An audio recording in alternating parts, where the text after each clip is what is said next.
Okay, good morning everyone. Welcome to Byju's Exam Prep IAS. This is Sham Kagod here.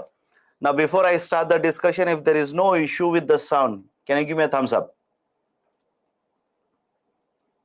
Can you let me know that I'm audible? Either alphabet Y, alphabet yes, or YES, or a thumbs up. Done. Thanks a lot. Let's start.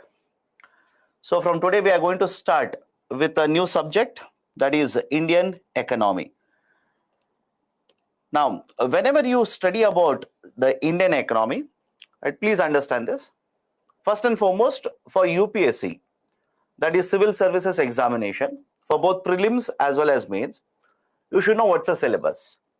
It's not that we should simply blindly go into the studies and realize that, okay, economy is a very, very vast subject, right? How much can you cover? How much can you not cover? Or you come to a conclusion, okay, I'll not be able to cover, etc. So keeping that particular factor in the mind, what are the important things that you're supposed to do? First and foremost, why Indian economy is important. Now, some of you are asking, sir, what is economy and economics? Don't worry, we'll understand. Everything we'll understand slowly and steadily. Today is the first day, not the last day. So as and when we keep on discussing, we'll understand all the concepts which are relevant for civil services one by one. Now, why should you read economy? Why should you read it in the first place? Simple. Questions are asked in civil services. You can't run away from it. Lot of questions, both in the prelims as well as the mains, will come from Indian economy. In the prelims, again, there is no distinction. GS paper is there. All the subjects are covered in the GS paper. But in the mains, please go through the syllabus. This is the first day. This is my recommendation to all of you. Please do two things. One, look at the syllabus. Please have a look at the syllabus at least, let's say, once in 2 days. Look at the syllabus, at least GS paper 3. So Indian economy is covered in the GS paper 3. On an average, around 4 to 5 questions, right, will come from purely economy. Right, so again, at least 4 to 5. In 1 year, it has been more than 6 also. In 1 year, it has been more than 7 also, etc. Then what about the prelims? What has been the trend in the prelims? You will realize that in the prelims, on an average, 15 questions will come. Sir, should we remember this particular number? Absolutely no. Please don't waste your time. All I'm trying to convey to you people is the subject of Indian economy is important. It is relevant. You are supposed to study this subject when you appear for civil services, both prelims as well as mains. Now, what is the syllabus? How many chapters should you study? How many areas should you cover, etc. Now, this is the list of the topics. This is the list of the topics. Some of you are saying, sir, your voice is breaking, your audio is breaking, your video is breaking. Please refresh the page. Refresh the page. There is a button like this at the top of the page. Please refresh the page. And second, if only audio is breaking, there is a button, fix audio. Fix audio. Please press that. Now, this is the list of the topics that you are supposed to study for Indian economy. Should you by heart the list? Absolutely no. And sir, right, I want the PPT. You will get the PPTs. Please do not be worried. Whatever PPTs I'm going to use in the classroom, 100% promise you will get the PPTs. Please do not worry. So this is the list of the topic. You will discuss concept of microeconomics. Today we'll start with microeconomics. Most of you will be worried about it. So certain concepts in microeconomics which are relevant for civil services, specifically in prelims. You generally don't get questions on microeconomics in the mains. In prelims we'll cover it. Then you'll have a discussion on GDP, gross domestic product. Then the discussion on inflation, the concept of a banking, why RBI is important, right? What does RBI do? What is monetary policy? What is the impact of monetary policy on the overall economy, right? Then what is a budgeting exercise? Why does government conduct budgeting? How does government get money? Where do they spend? What is finance commission, etc., etc., etc. Okay. Then we will cover the financial market, what is stock market, what is bond market, right? Why government issues bonds? Why does companies issue bonds? Right? What has happened to Adani's issue? Some of you might have read about it, will be still confused, etc., etc. So have a look at this. Financial markets. We'll also have a discussion about international trade. Right? For example, in today's newspaper, there's one article. Right? Today's newspaper, by the way. Right? Australia wants to have a trade deal, or let's say expand the trade discussion, have a bigger trade deal with India. What is this idea of trade deal? Why does government enter into trade deal, etc., etc.? And here is a very important point. This is just a syllabus. Do not worry about the stock market. Do not worry about bond market now. I hope you understand this. Even if you ask, I will not start discussing those. Please don't ask those questions right now. I'm just telling you the syllabus. Should you be worried about what is the stock market right now? My dear, we will discuss it separately. Have patience.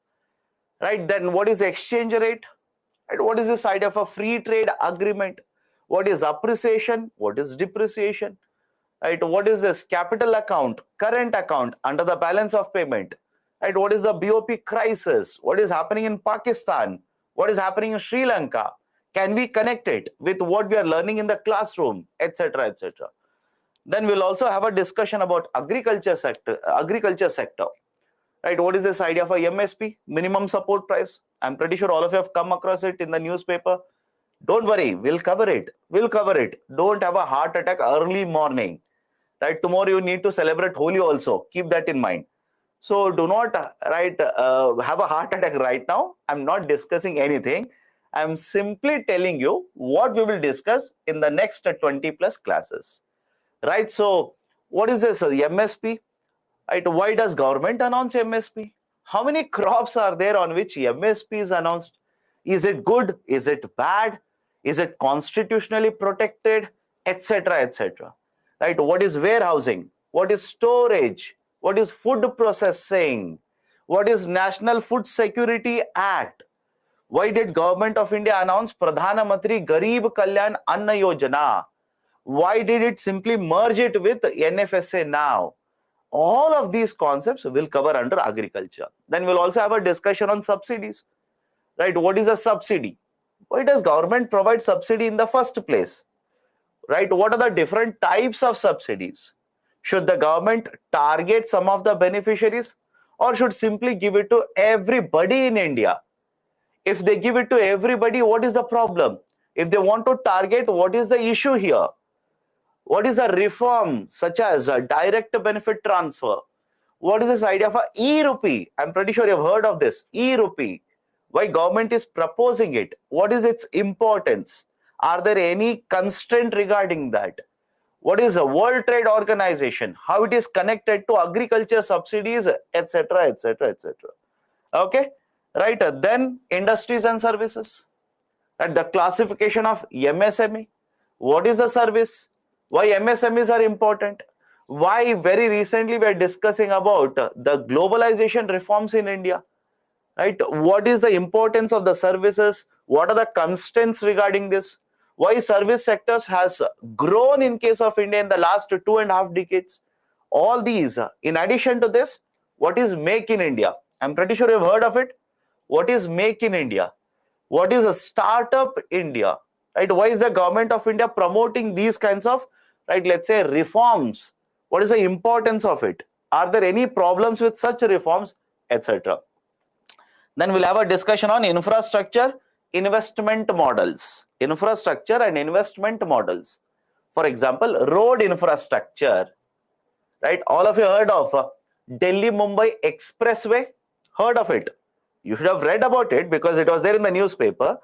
But at least you have heard of it. Somewhere while sleeping, somebody would have put on the radio, or it was being announced in the, let's say, news, etc.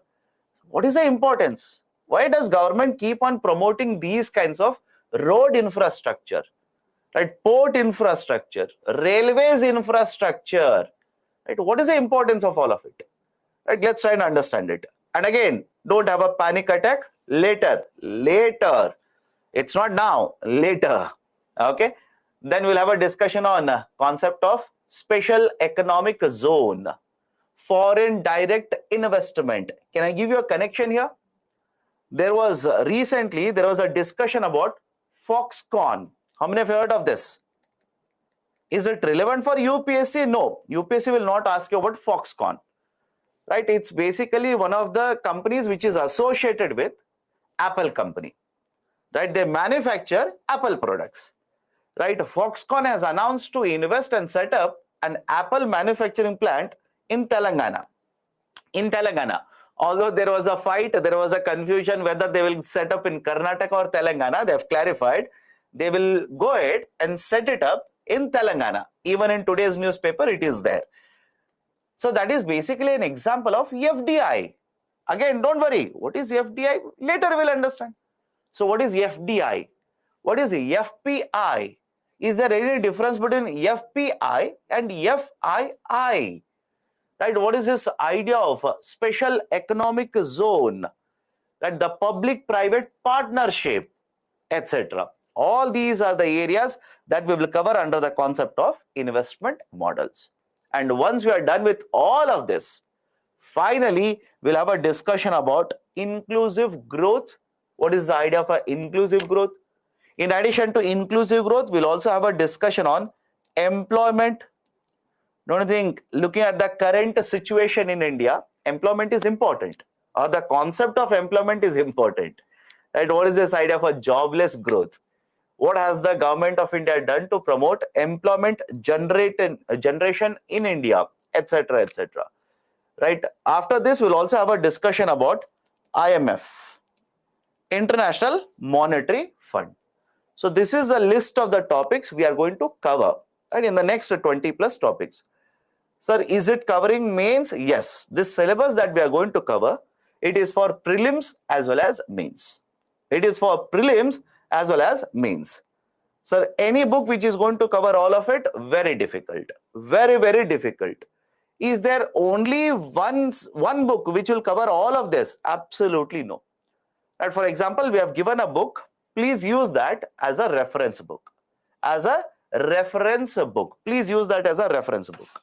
Now, this is a list of the topics. Don't worry, we'll cover one by one. What are the references?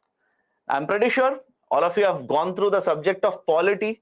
I'm pretty sure the subject is divided into two parts, right? And these terms would have been hardwired into your brain by now.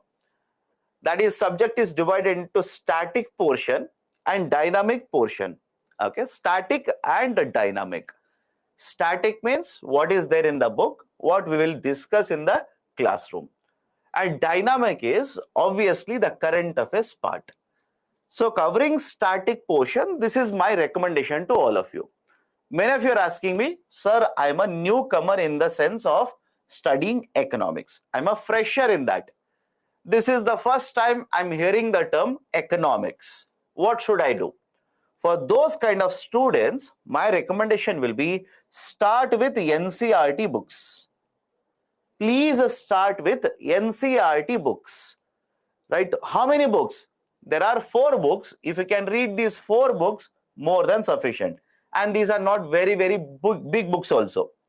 Right? Not 700 pages, not 800 pages, hardly around, let's say, 70 or 80 pages like this. Right? So one is class 9th, economics.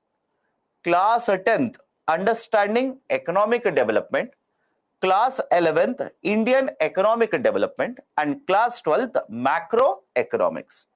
So those who feel economics is very difficult, I'm not able to understand even after reading multiple books, then start with NCERT. And trust me, nothing wrong with that. Nothing wrong with starting with NCERT books. Because I hope you understand this. There are students from different backgrounds. Someone will be from science background. Somebody is from arts background. Somebody is from some other background. Perfectly understandable. And that is the requirement in a UPSC. All you need to have is a graduation. That's it. Which graduation doesn't matter. Many of you simply say, sir, I was afraid of calculation. That's the reason I took arts. There'll be many people. And again, don't take it as a personal attack. Don't say, how come you're basically, right, accusing me of running away from calculations. Absolutely no. There are certain students who will say, sir, mathematics, right, nothing will get into my head. So that's the reason somehow I scraped through the PUC. Then I entered into arts background. Doesn't matter. That is the reason. Understand this very carefully. This is a first class. I'm telling you this. Will UPSC ask you calculations in GS paper 3? Answer is no. Is it okay? Is my statement okay with all of you? Will UPSC ask you calculations in GS paper 3? That is economy. Indian economy paper, will they ask you calculations? No. At many points of time, just to make you understand the concept, I will show you the calculation. But trust me on this, and I know some of you will never trust me. In that case, please have a look at the last 5 years question papers. Have a look at the last 5 years question papers. Show me one question where they asked you, again, Indian economy, a calculation. Some of you will take my word and say, sir, see, in CSAT paper, they asked me calculation. You are wrong. I'm not talking about CSAT paper. I'm simply talking about Indian economy. So Indian economy, either you talk about prelims or you talk about mains. They will not ask you calculations. Trust me on this. Do not by heart calculations and don't waste your time. Point number 1. Second point, will they ask you all the data? Will they ask you all the data? For example, I'll give a very simple example. Today, Hindu newspaper. Open the Hindu newspaper. Go to central page. Lot of graphs are given. Lot of graphs related to Indian economy. How much has been the consumption in India? How much has been the expenditure in India?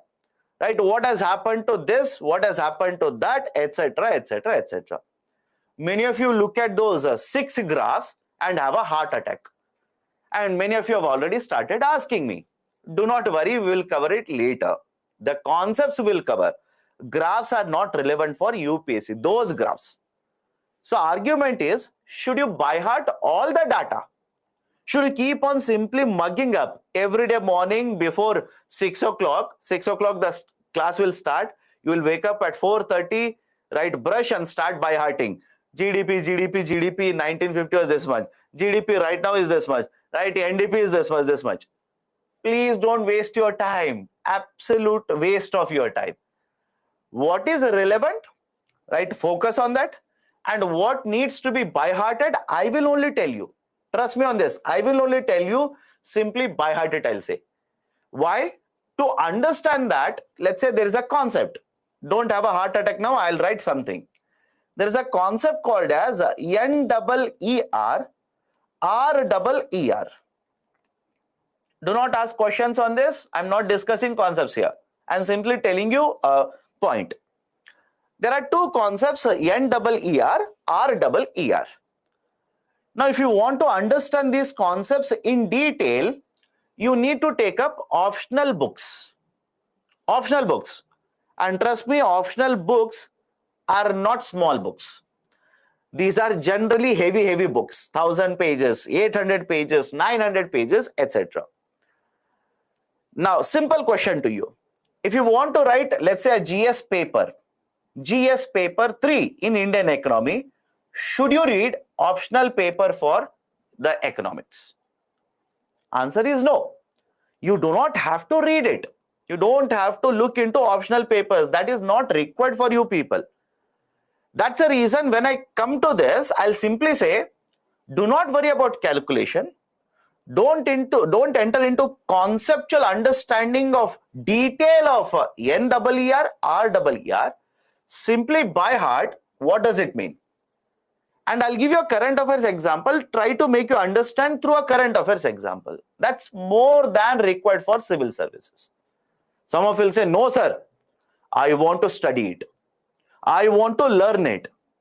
Then suddenly I'll show you the formula for both NEER and REER, and some of you early morning will have a very mild heart attack because integration is involved.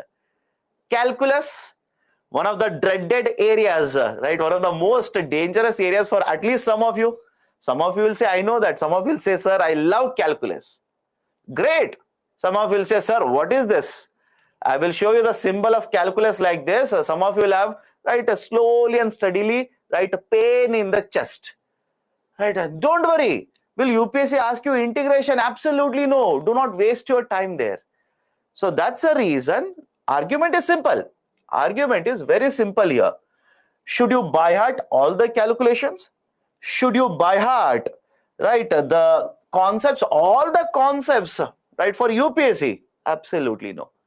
Then if you do that, one, you will take around 4 to 5 years to study economics. Around 4 to 5 years to study economics. And second, congrats, you become an economist. Pakka, you will become an economist, right? I don't know about other subjects in UPSC, but you will become an economist and you can directly apply for other jobs in Government of India. Forget about UPSC, you can directly apply for other jobs. Done. So these are certain important pointers I just wanted to make.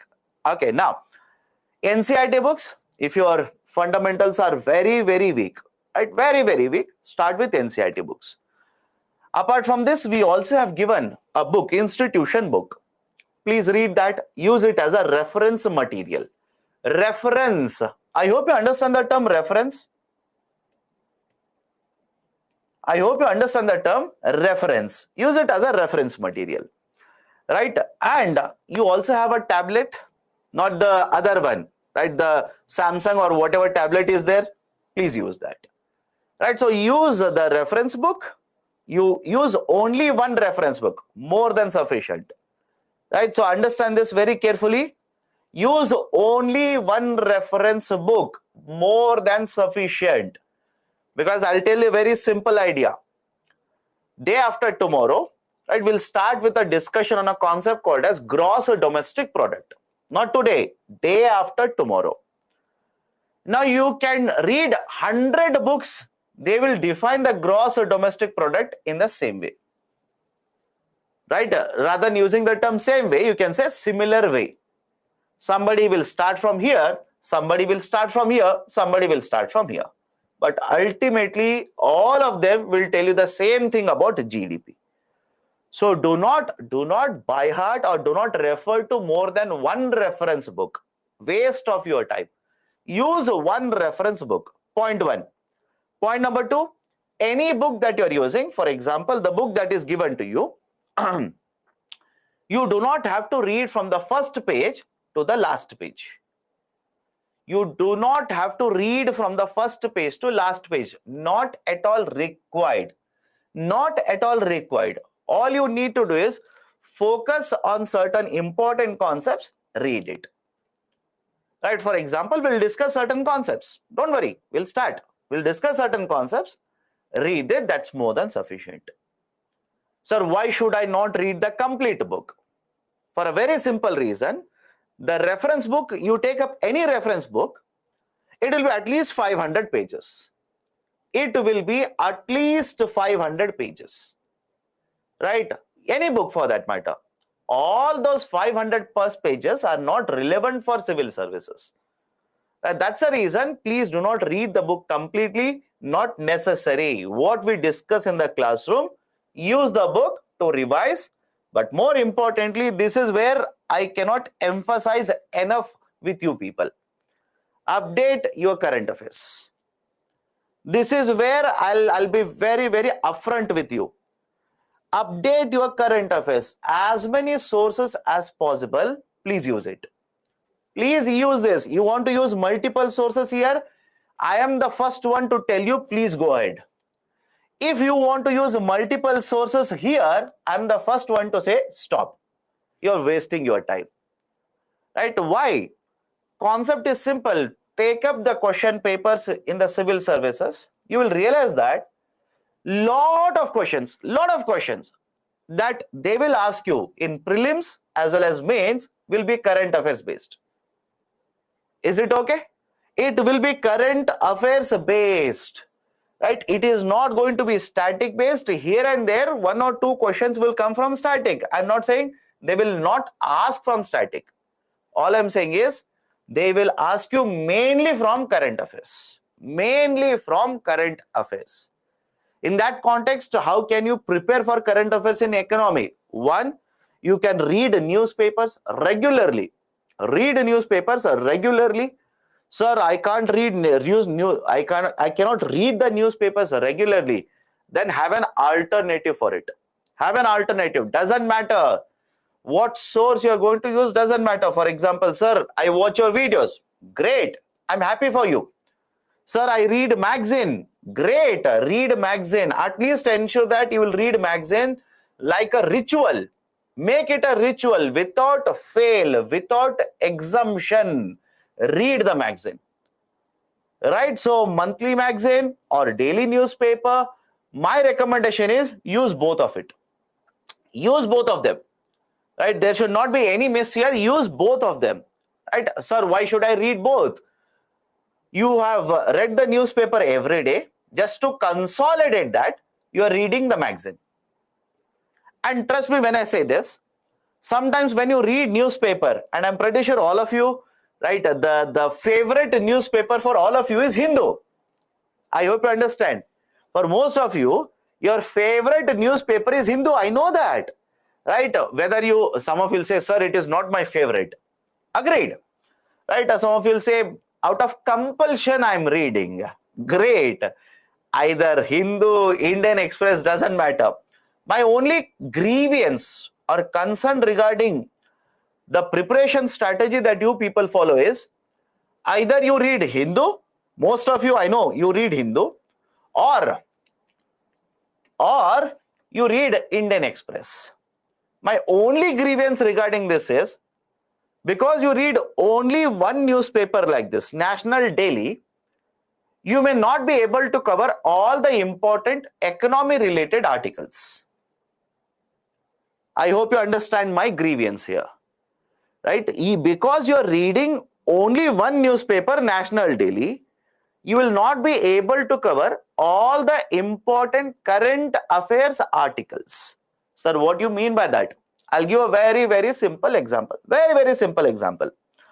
In the last 2 or 3 days, these are certain important current affairs which have appeared in different newspaper, not so much in Hindu. For example, Hindu rate of growth. Hindu rate of growth. Again, I expect them to cover it in the coming days, but so far, right, this term Hindu rate of growth was there in the newspaper, or let's say current affairs, for last 3 or 4 days. They have not covered this. Is my statement okay with you? Right? One is Hindu rate of growth. Second one is nano DAP. Nano DAP. The idea of a concept of nano DAP. Not touched. Here and there mentioned. But what is the advantage of a nano DAP? Why it is required? Etc. etc. I'll give you third one. Per capita incomes. PCI. Per capita incomes. Again, if you have not read, don't worry. Don't worry. Some of you are saying, sir, it was there in Hindu. My dear, what I'm trying to tell you, understand this. It was covered. But tell me, based on that coverage, will you be able to answer the questions in civil services? I hope you understand this. Okay? Right? Will you be able to answer the questions? Right? That is my concern there. Right? Per capita income, etc. I can keep on listing the articles, but that is not the scope of the class here. We'll get back to current affairs as and when we cover the concepts, don't worry. So that's the reason my recommendation to you people will be, if possible, please read one more newspaper. Not completely, one more, or let's say at least read it in the website. Any business newspaper. Right? I hope you understand my statement. I'm not promoting any one brand here. Any one of the business newspaper, let's say around 15 minutes a day, please contribute. Right? Please contribute, or let's say please dedicate out of your full 24 hours, 15 minutes, try to read these kind of articles which have appeared in different newspapers or different business related websites.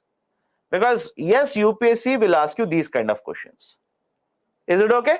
Right? UPSC will ask you this kind of questions only. Done. So this will take care of the static portion plus dynamic portion. Okay. Now, can we start?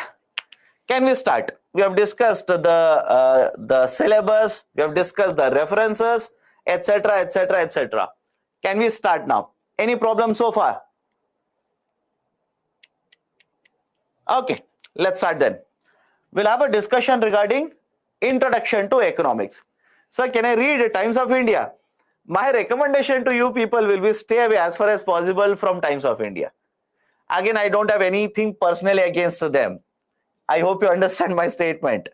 Right? Before you jump to a conclusion, sir, you are anti-India. No, I don't have anything against Times of India. Right? Why? Because Times of India more of a, let's say, publication which will focus on other issues, not those issues which are relevant for civil services. That is the precise reason. Okay, done. So which newspaper for business is best? My dear, all of them are good. Right? You can use Business Line, you can use Mint, you can use Business Standard, you can use Financial Express. There are multiple newspapers. You can use any one of them. Don't read all of them. Don't read all of them, right? Some of you, I know, the moment I started listing out newspapers, you started jotting them down, right? So that you'll start reading all of them. If you do all of it, you will not be able to cover anything else except economics. That is a precise reason. Anyone and not more than 15 to 20 minutes. I don't recommend more than 15 to 20 minutes. Because, for example, if you take a newspaper such as Financial Express, around last 10 pages will be all numbers. Stock market, that market, this market, that market. Don't read that. Not at all required for UPSC. Hardly, let's say, 2 or 3 articles which are relevant for Indian economy will be there per day. So that's a reason. Don't read every newspaper, not required for civil services. Okay, sir, which magazine? Why not Byju's magazine? On monthly basis, we are publishing the magazine. Why not use it? Use it, because we have got a lot of coverage of all the articles which are relevant from all the subjects. Okay, let's start. Let's start. Introduction to economics. Now, what are we going to cover? In this, what are we going to cover? We'll start with definition of economics. Again, don't by heart. UPSC will not ask you definition of economics. Just to introduce you to the world of economics, I'll teach you. What is this micro and macroeconomics? What has been the evolution of economy? Evolution of economy. 4 factors of production, law of demand, law of supply, market equilibrium, types of goods classification. Then we'll have a discussion on elasticities, savings, investment and capital formation, and finally the questions. Okay, let's start. What is the definition of economics? How do you define economics? Thousands of definitions are there. I'm taking one definition. It is basically the science which deals with human behavior in relation to scarce means and ends. Right, I'll explain this. Follow this carefully. What is economics? It is a science which deals with human behavior in relation to scarce means and ends. What do you mean by this? Let's start now. There's a term called as resource. There is something called as a resource. In economics, resource means any input that can be used for production purposes. I'll repeat it. Any input that can be used for production purposes. Sir, what do you mean by that? I'll give a very simple example. Right? Remember examples, it is easier to remember subject. All of you can see the bottle in my hand. To manufacture the bottle, will you require certain inputs? Of course, the answer is yes. To manufacture the bottle, you'll require certain inputs. For example, I'll write one of them here, steel. I'll write one of them, steel. In simple terms, steel is nothing but a resource. In simple terms, steel is nothing but a resource. Right? Can we say labor? To manufacture this bottle, we will require labor also. Labor is also a resource. Labor means employees. We will require machines. Machine is also a resource. So argument is simple here. Whatever you can use, right, whatever you use for production purposes, this is generally referred to as a resource. Now, next important question, and whenever I ask a question, please participate. And I will not ask you difficult questions. I will not ask you, tell me what is the GDP value of India. No, I don't expect you to have read it. I will teach it later. So, simple question. How many of you think the resources that we have are unlimited? Whatever resources we have are unlimited. How many of you say, yes, sir, you are right. We have unlimited resources, right? Unlimited, it will be wrong. Can I simply say, we have limited resources? We have limited resources. Some of you are saying, yes, sir, we have unlimited. No, we don't have unlimited resource. For example, steel. Look at the example I've written. Do you think we have unlimited amount of a steel? No, we have limited amount of steel. Once you mine out completely whatever is there in the earth, where is going to be the supply of steel? Human labor, right? That is employees. You have unlimited supply of employees? No. Or another best example, money, right? Another best example is money. How many of you say we have unlimited amount of money? Absolutely no, right? We have limited amount of money. So understand this. First point, resources are used for production purposes. Point number two, whatever resources we have, these are not unlimited, these are limited resources. Now, how do we use the resources? Can I use the term scarce resources now? Let me know. Scarce means limited, right? I hope you understand. Scarce means limited, right? So we have limited resources. Now, how do we use the limited resources? The study of that, it is called as economics. Is it okay? I'll repeat it again. Because we have limited resources, how do we utilize the limited resources? The study of that is called as economics. Now, please focus on the discussion. Is this live class? It is not live class. My dear, focus on the discussion, right? Because I for a fact know, if you type, you will not listen. Listen. Don't start typing. You have a legitimate doubt? Type it. I will answer it. So, I'll repeat the definition here. I'll repeat the definition.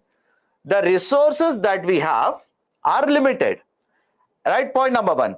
And second point is, how do we utilize these resources?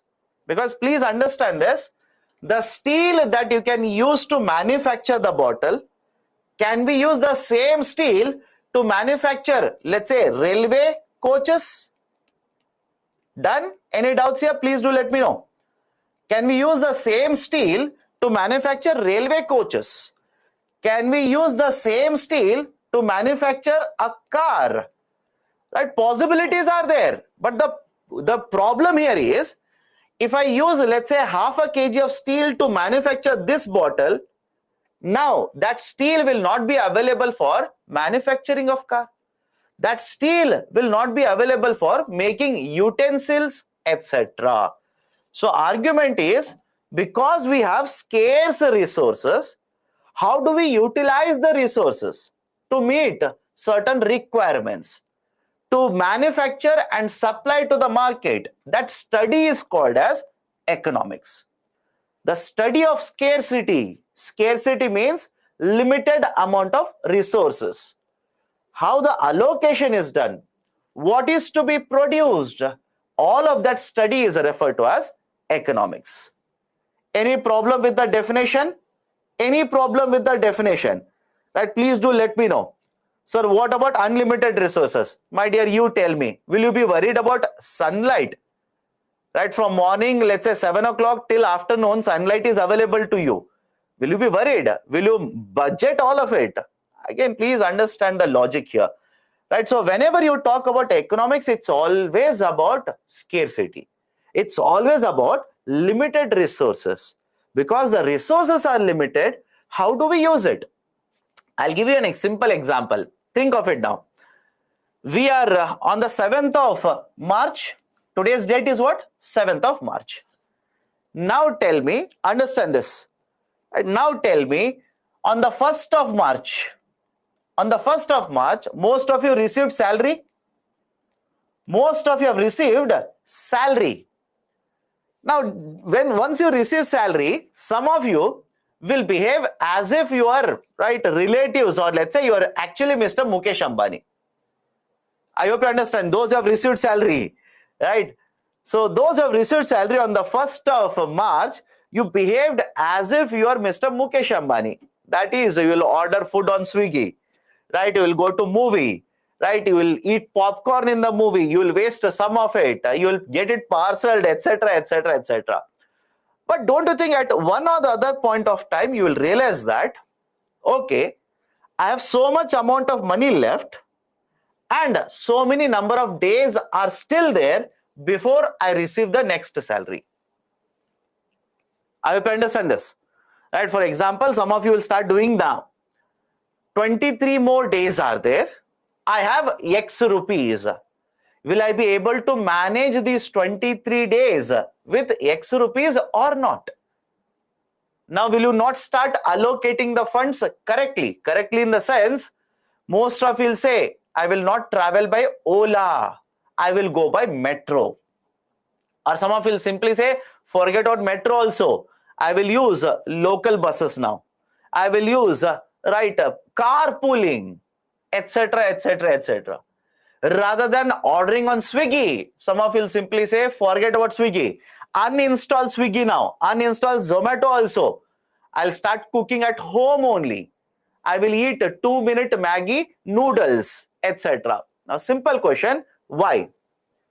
Why are you doing this? Right? Is the answer very simple to this question? Because you have limited amount of money. Because you have limited amount of money. That is nothing but a resource. The resources that you have are limited. You would want to purchase X. You want to spend on Y. You want to go to Dubai trip, etc., etc., etc. To achieve all of it, it's not sufficient. The amount of resources you have are not sufficient. So what we do? It is basically the application of economics. Study of behavior. Study of behavior when there is scarce resources. That is basically the definition of economics. Done? Now, whenever you talk about economics, we divide the economics into two parts. One is called as a microeconomics. Second one is macroeconomics. One is called as a microeconomics. Second one is macro. Now, just to remember it easily, remember this. Macro means big picture.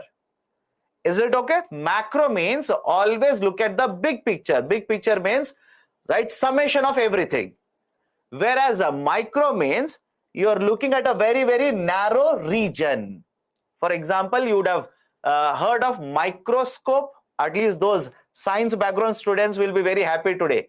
Sir, finally something that I've used in my, let's say studies, you are using that term. Microscope, right? What is the idea of a microscope? You want to look at everything in a detailed manner, right? So that's the idea. Again, is it required for civil services? Absolutely no. So just the idea is important. Macro means big picture, right? You are looking at everything. Micro means you are looking individually at something. Now have a look at this. Microeconomics generally focuses on individual units, right? Microeconomics is focusing on individual units, right? What is this individual unit I'm talking about? Let's take a simple example. Let's take a very simple example. Imagine here is a country. Here is one country. And before going forward, some of you are asking, sir, what is economics? What is economy? what is economics and what is economy. Right now, what is economics? Economics is a study. Is it okay? Economics is nothing but a study. And what is economy? Economy simply refers to a country. Is the logic okay? Please do let me know. What is economics? Economics is a study. It's a study of human behavior. And when you use the term economy, for example, in current affairs, you'll come across statement like this. Indian economy has grown by this much. Indian economy has crossed, right, or has overtaken Britain's economy. So what are they referring to? They're simply referring to a system, right? System here basically represents a country, right? Let me know if you have a problem with any of these. Economics is a study of human behavior, whereas economy is referring to a system, a country, a particular region. Now come to this. Imagine here is a country, and just to make it easier, imagine in this country there are 10 houses, right? There are 10 houses, right? Let's say house A or house 1, 2, 3, 4, 5, 6, 7, 8, 9, 10. Right? I hope you understand this. Imagine there is a country here, and in this country there are totally 10 houses. Now when I say macro, I'm not referring to only one house here. I'm not referring to even 2 houses. What I'm referring is total of 10 houses. Is it okay? When I use the term macro, I'm not referring to only one house here. I'm referring to totally all the 10 houses. So I said, whenever you talk about big picture, that is totals always, sum of everything, you cover it under the concept of macroeconomics. Now some of you will ask me, sir, what are you referring to when you say 10 houses? For example, how much total goods are purchased by all the 10 houses? What is the demand for all the goods, right? From all the 10 houses, what is the demand? Second, how much is the total income earned by all the houses? Possible? Right? I'll simply collect the data. In house 1, how many people have jobs? What is their total salary? House number 2, how many people have jobs? What is their salary? In the same way, I will do it for all the 10 houses. Now, is it possible for you to collect total income generated by all the 10 houses? How many people in the whole economy are employed? How many people in the whole country are employed? Possible? Of course, yes. So understand this. Whenever I use the term macroeconomics, and that is important for you, trust me, this is important. Macro is important, not micro. Macro totals, sum of everything in a country. For example, in case of India, what is the total income earned by everyone? Important, right? That is basically GDP. We'll understand it later. What is the total demand for goods and services? Right? That is basically referred to as aggregate. You will come across a term aggregate here. Aggregate. Aggregate means total. Is it okay? Do not be confused. Aggregate refers to the total. Aggregate demand. Aggregate supply. Aggregate incomes. Right? All of this basically is the study under macroeconomics. Right? All of these are studies under macroeconomics, and that is what we are going to mainly discuss in the classes here. Total exports are done from India. Total imports done into India. Total manufacturing done in India.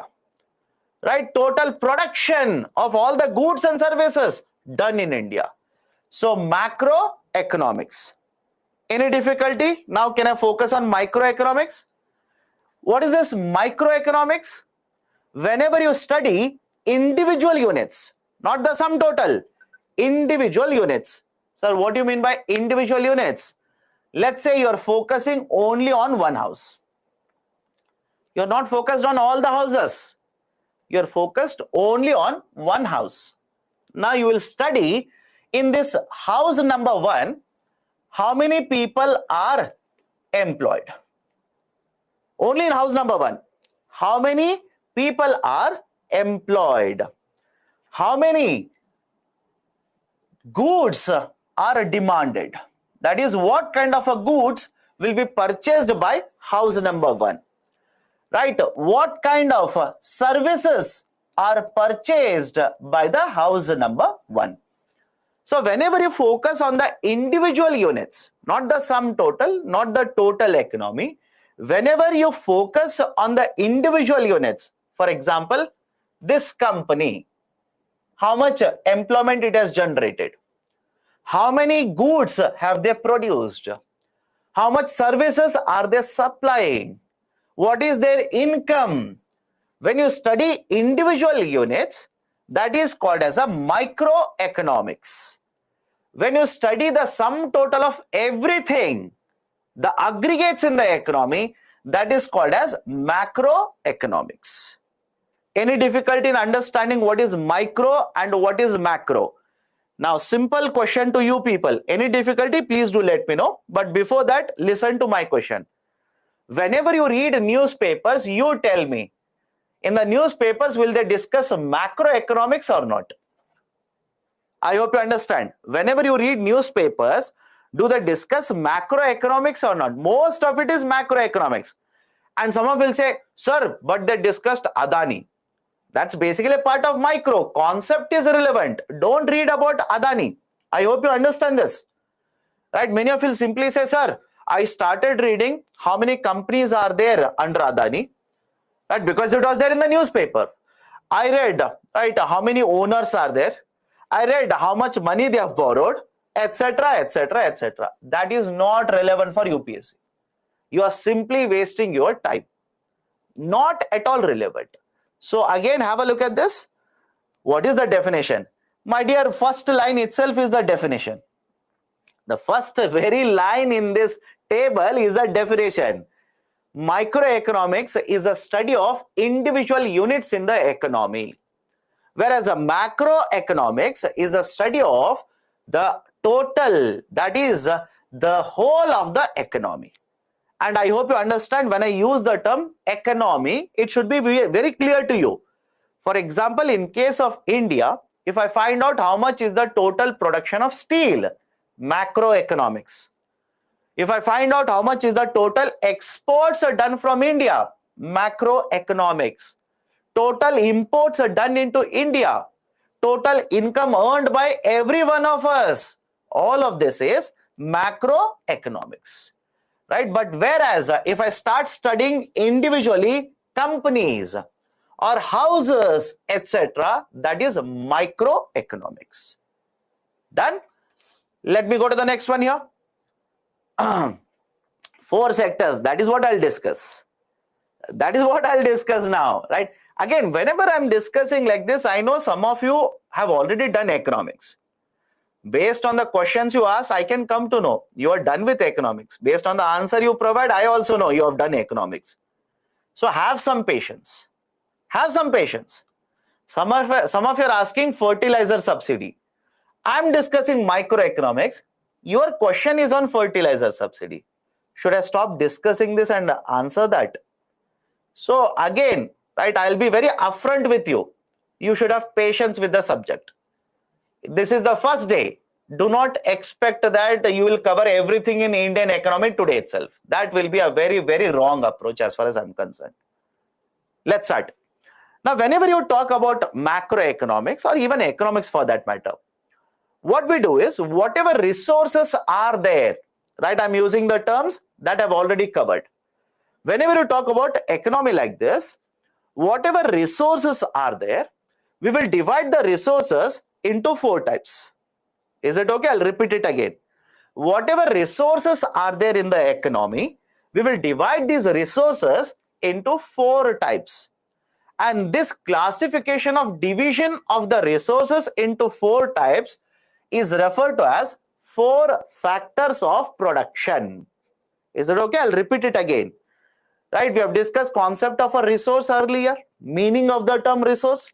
So what we do is, we will divide the resources which are available to us under 4 heads, under 4 classifications.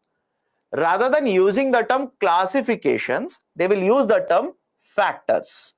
So this is collectively referred to as 4 factors of production. 4 factors of production. And what do you mean by factors of production? How do you define factors of production? Simple. All the resources which are required, all the resources that are required for producing and supplying the goods in the economy. Is it okay? This is a definition. Those who are asking repeatedly for the definition, this is the definition. And before going forward, those who want the definitions for all of it, please be very careful. Very careful. Why? You might simply think that you will be able to by heart everything. Trust me, that is a wrong approach. Do not by heart everything in economics. There are conceptual clarities that is required. For example, here, I know you are very good in by hearting. I know that. Very, very good in by hearting, mugging up everything. You will note this down. Tomorrow itself you would have by hearted it. But rather than by hearting, take my advice, try to understand such things. For example, you know the idea of a resource now. Resource is what?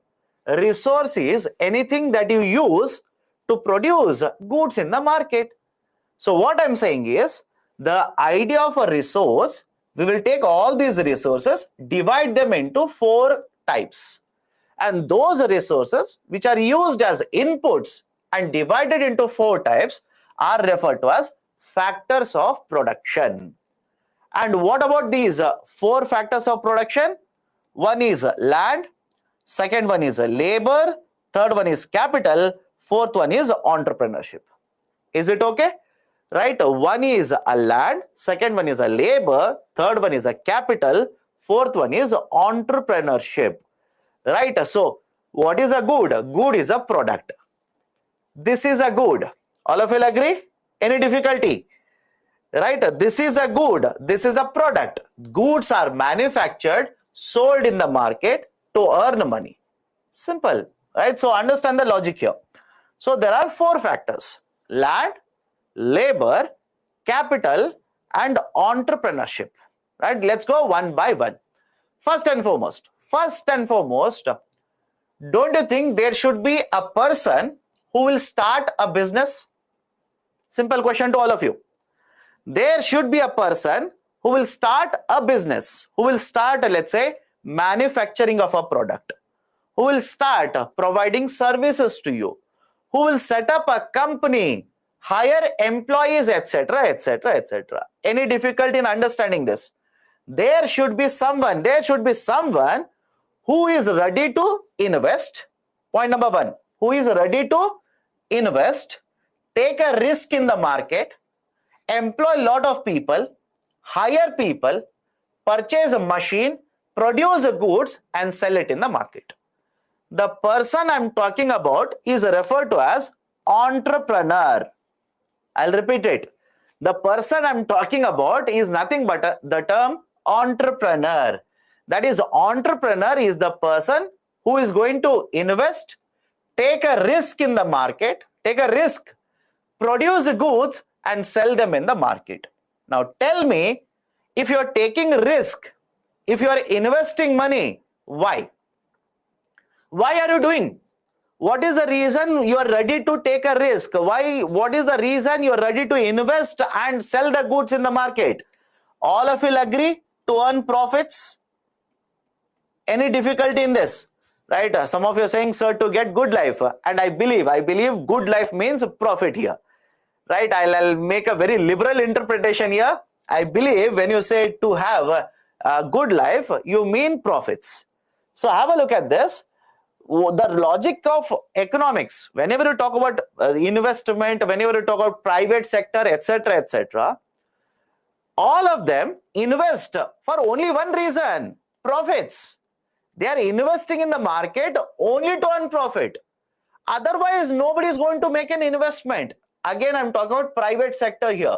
For example, tomorrow you will set up a company. Why? What is the reason? How many of you will set up a company just to make charity? Right? That's a different concept altogether. How many of you will set up a business and keep on spending money without earning profit? For how many years can you do that? How many months can you sustain that? So argument is simple. The reason why people will take a risk, right? Why people will take a risk, why companies are established, why employees are hired, why investment is made, it is to earn profit. It is to earn profit. Point number one. And within this, now let me make it a bit more complicated, but understand it once. Now it will be very clear. Now imagine you have 100 crore rupees. Early morning 7 o'clock, I'm making you crorepati. Okay.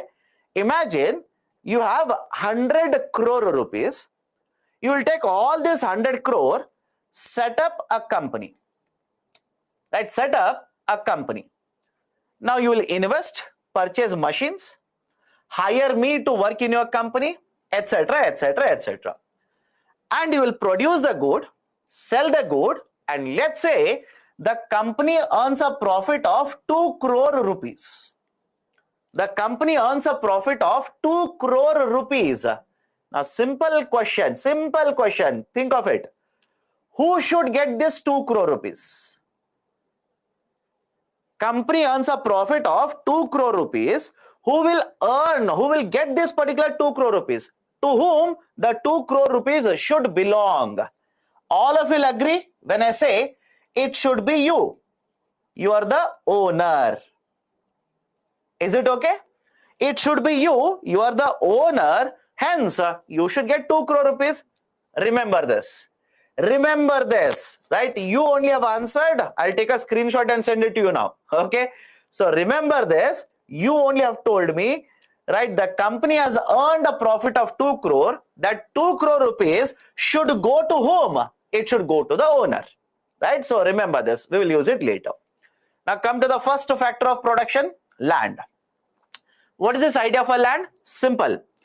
Right, a very, very narrow interpretation. Very narrow interpretation of the term land is piece of earth. I hope you understand.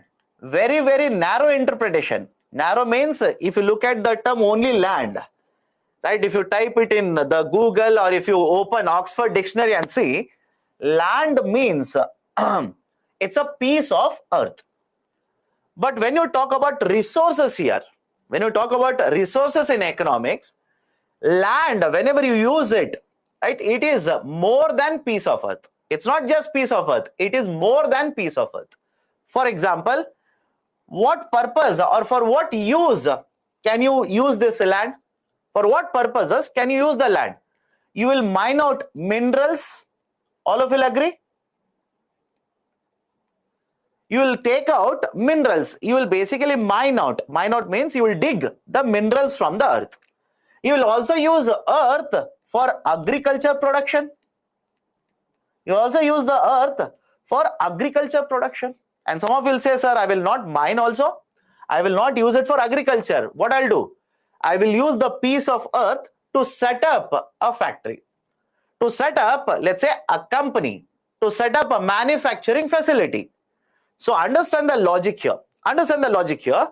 Whenever you use the resource or you use the term land in case of economics like this, it is not just the piece of earth.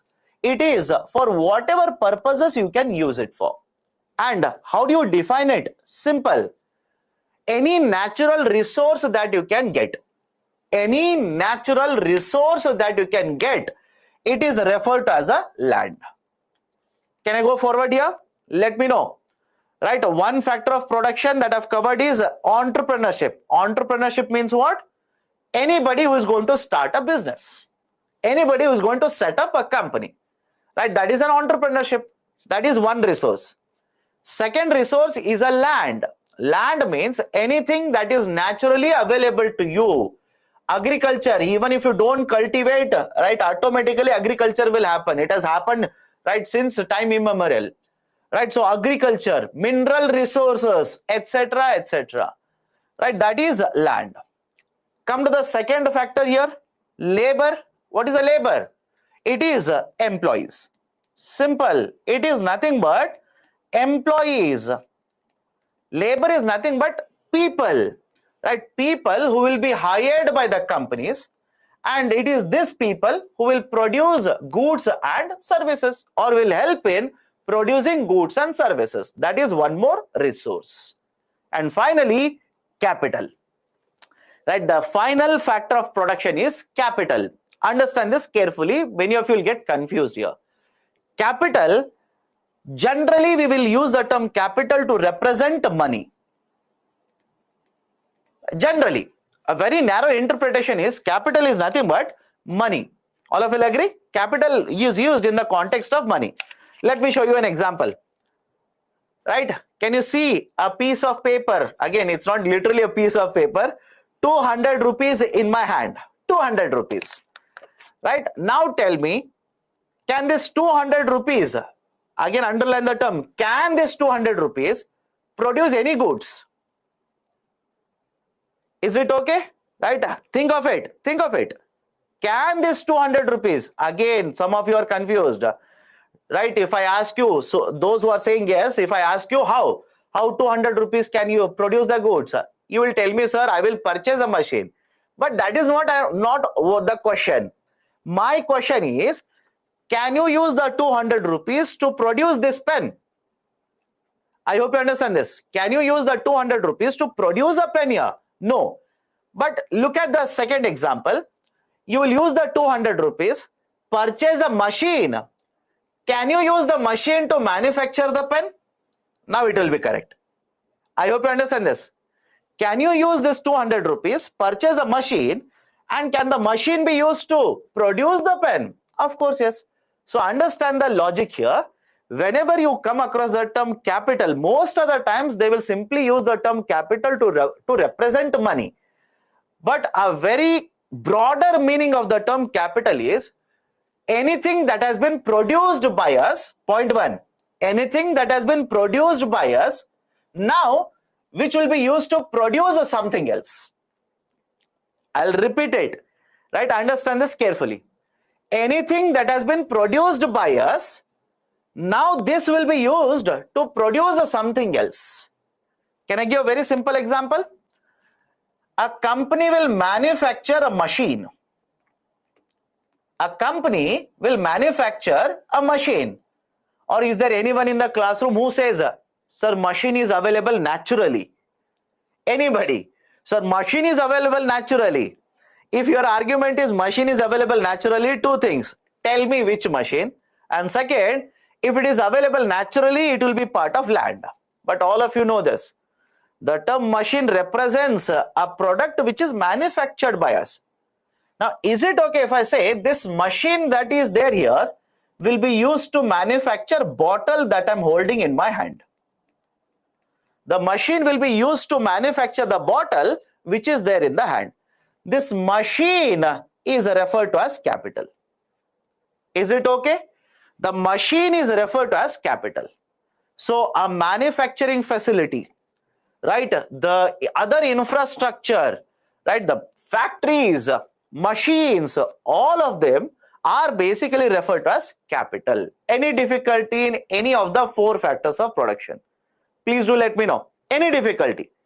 These are very simple. Once you understand, it's done and dusted. Once you understand, it's over. Right? Next time somebody tells you capital, right? Again, be very careful. Narrow meaning is money. Narrow meaning is simply money. But money itself cannot produce anything. You'll have to use money to purchase something. And that something is already produced. That is called as capital. Okay? Now, let me go forward. I'll use these factors of production. I'll come back to this. Just give me a second. I'll come back to this. I will use, right, the four factors of production. Assets are capital. Yes, assets are capital. And assets basically are, example, manufacturing facilities. Machines. Yes, assets are, right, basically part of capital only. Entrepreneurship. I'll repeat it. Entrepreneurship simply means anybody who is going to start the business. Because the business is not going to start on itself. I hope you understand this. A business or a company, anybody who can give me an example, a company which has started by itself. Any example that you can think of, a company which has started by itself, no owner. You will not find it. Don't waste your time. I hope you understand this. Don't waste your time, right? And trust me, this idea has been there for centuries now. If you can find a fault with this idea, they will give you Nobel Prize.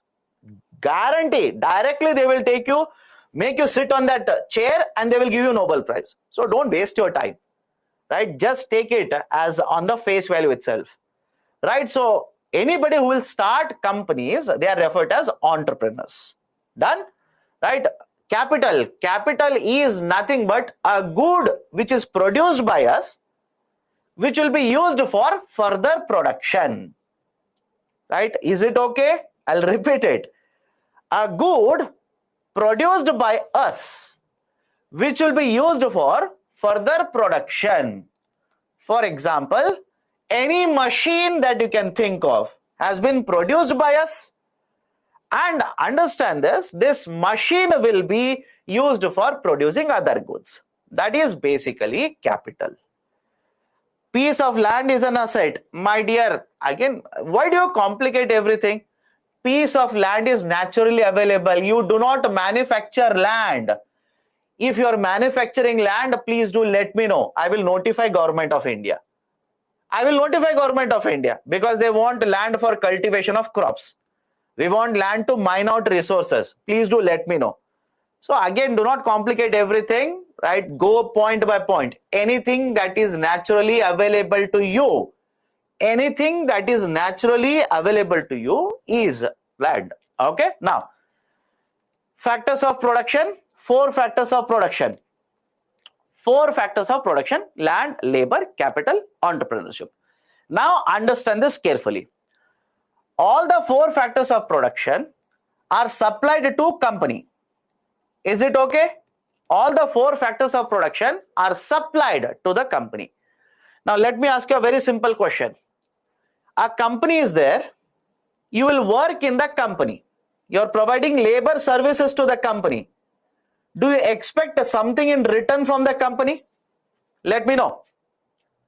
I hope you understand. Right? A company is there. You will provide your labor services to the company. And do you expect something in return from the company? Of course, yes. Sir, I want to earn wage, salary. I want to earn wages. Now, simple question to you. If you earn wage, can I call this as income for you? Simple, step by step. If you earn wage, can I call this as income for you? And if the company pays wages to you, can I call it as a cost for company? Understand it step by step, right? You have earned a salary, you have earned wages. Is it not an income for you? Yes. And the same wage which is paid by the company, can I call it as a cost for the company? Right? Answer is again yes. Now come back to previous slide here. I have taken one example. Step 1, here is a company. You will provide services, labor services to the company. Right? You will provide labor services to the company. I'll call this as a factor input. I'll call this as a factor input. That is basically one of the factors of production. And after using your services, the company will pay a wage of, let's say, 100 rupees to you. I will call this as a factor cost for the company and factor income for you. Any difficulty, please do let me know now itself. Right? The company will pay wage of 100 rupees to you. That 100 rupee is a factor cost. It is a factor cost. Now, 2 of you are asking, why are we using the term factor cost here? Simple. It is one of the factors of production. it is one of the factors of production. So company is incurring a cost on the factors of production. Hence, I'll call this as a factor cost. So for the company, I will call this as a factor cost. But for you, I will call this as a factor income. Can I go forward now? Factor cost is for the company. Factor income is for the one who has provided the services to the company. Now I've calculated this. I've given you this for one factor. There are 4 factors. What about the land? Please understand this. Whenever a factor of production of land is provided to the company, right? Let's say mineral resources, right? Or a land itself is given on rent, etc. All of this, the company has to pay money. Done? For all of this, the company has to pay money. If they purchase a land, they will have to pay money. If they purchase, let's say, mineral resources, they will have to pay money. That is referred to as rent. That is referred to as rent. Now imagine you have given land to a company. You have provided a land on rental basis to a company. So the income that you earn is called as rent. Right? So that is for land. What about labor? Already discussed. You will work for a company. Company will pay wages to you. Right? That is a factor cost for the company. And on the other hand, you have earned wages. That is factor income for you. Third one, capital. Example, let's say machine. Right? A company is there. You will sell a machine to the company. Underline the term sell. Right? A company is there. You will sell the machine to the company. Will the company pay money or not? All of you will agree?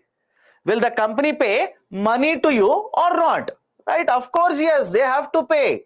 Right? That is the reason you are selling it to the company. So when the company will purchase capital, company will pay money, company will incur cost. That is collectively referred to as interest. And whatever money you are going to earn by providing capital to the company, it is called as income for you. That is again interest. And finally, coming to the fourth one, you only have answered. You have taken the risk. You have taken the risk. You have invested money. So the profits of the company will belong to whom?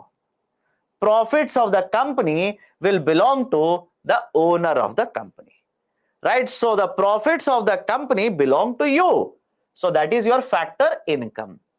But because the company is giving it to you, company is transferring it to you, right? That is also cost for the company.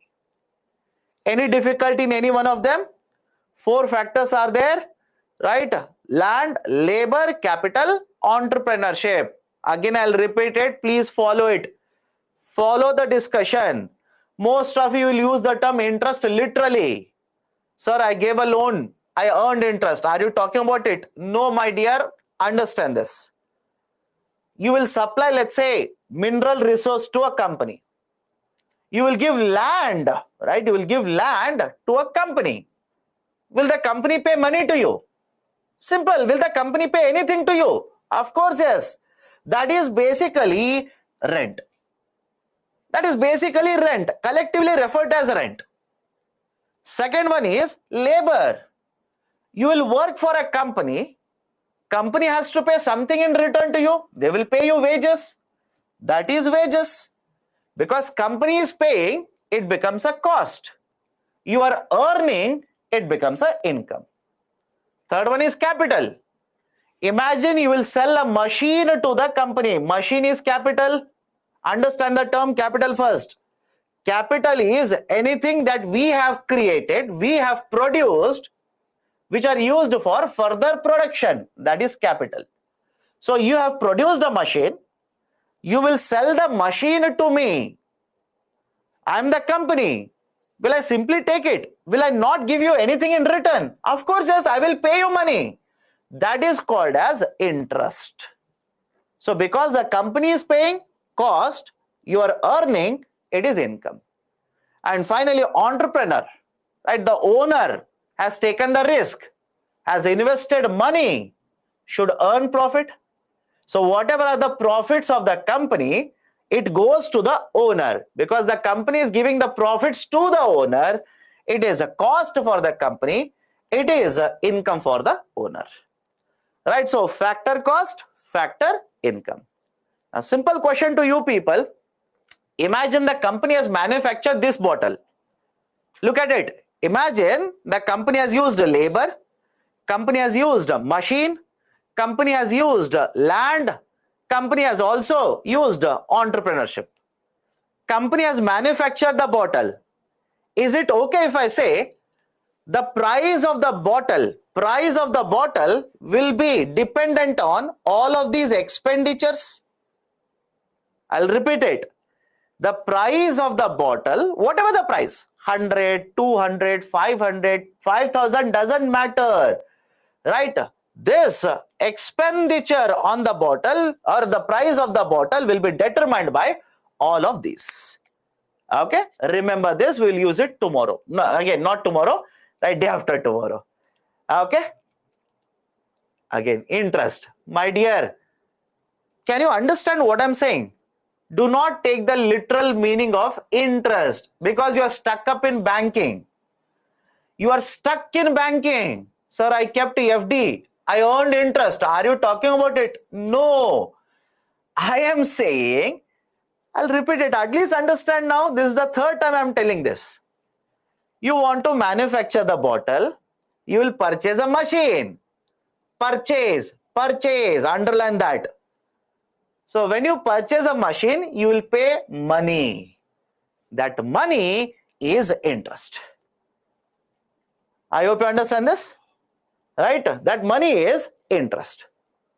Don't you think interest and profit are more one and the same? How? You tell me.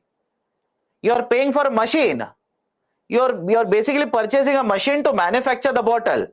The cost on the machine is your profit. How? If you think that is absolutely correct, then please don't enter into business.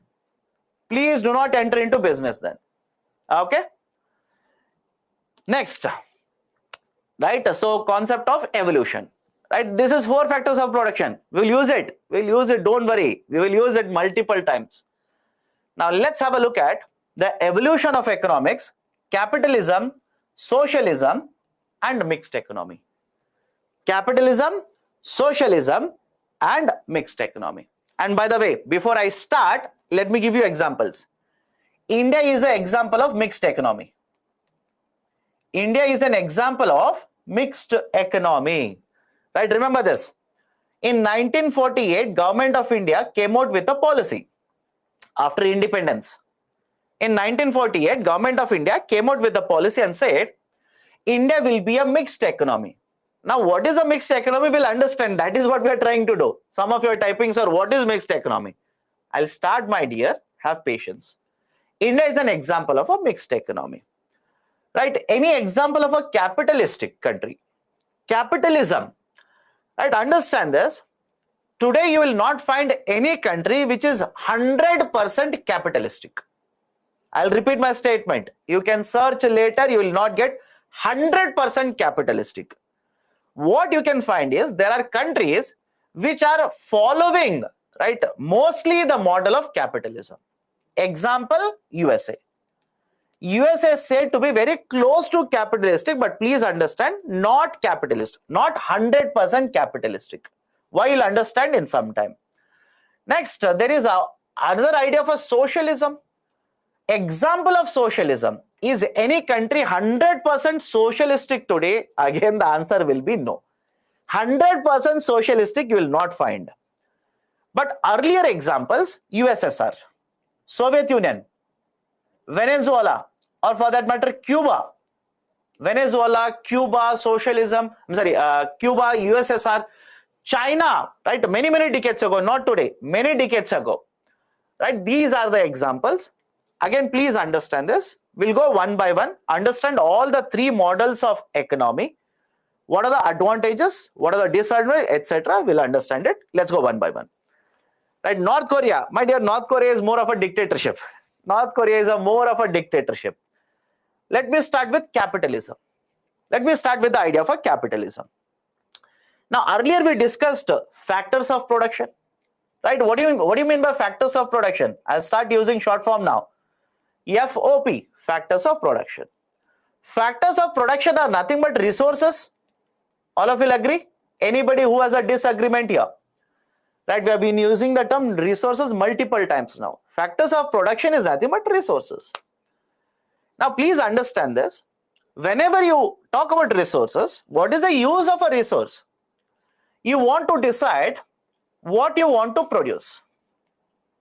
What to be produced. I hope you understand this. What is the use of a resource? You want to decide what should be produced. How much should be produced? Is it okay? How much should you produce? And at what price you should be selling it in the market? I hope you understand this.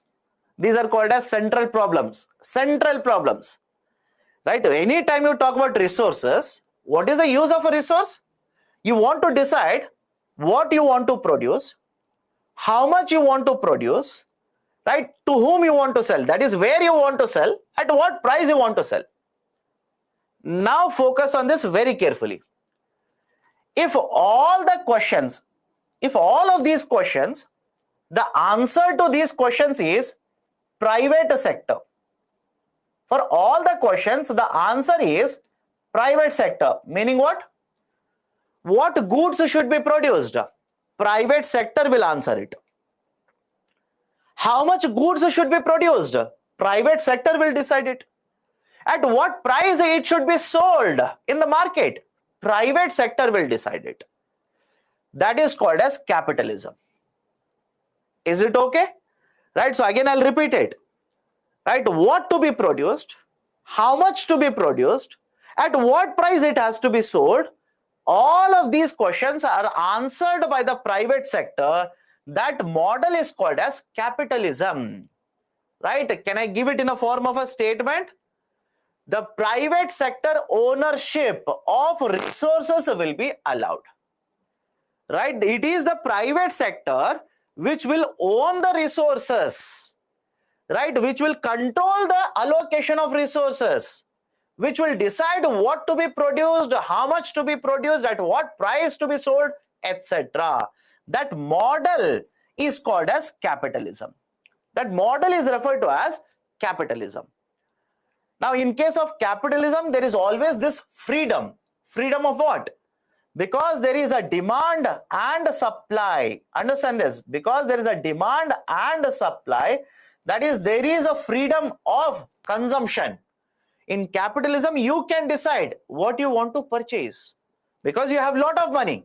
I hope you understand. Because you have money, that freedom is there.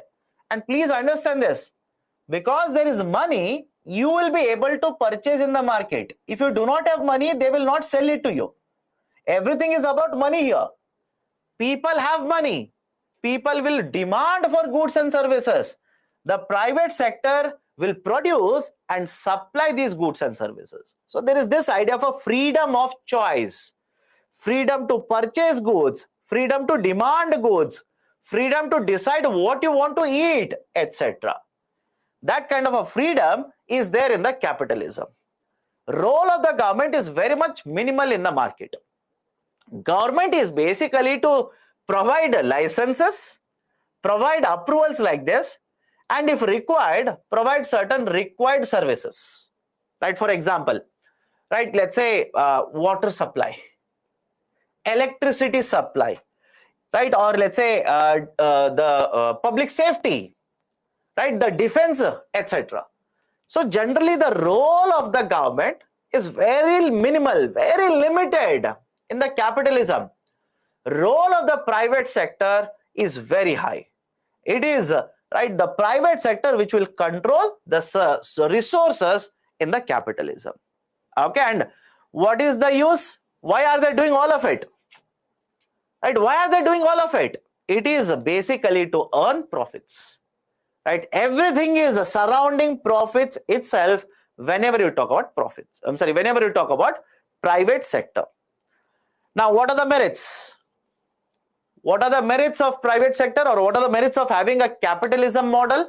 One, there is no need for intervention of the government, because private sector will decide what to be produced, and they are producing because there's a demand in the market and they are going to supply it, right? So the role of the government, intervention of the government in the market is not needed.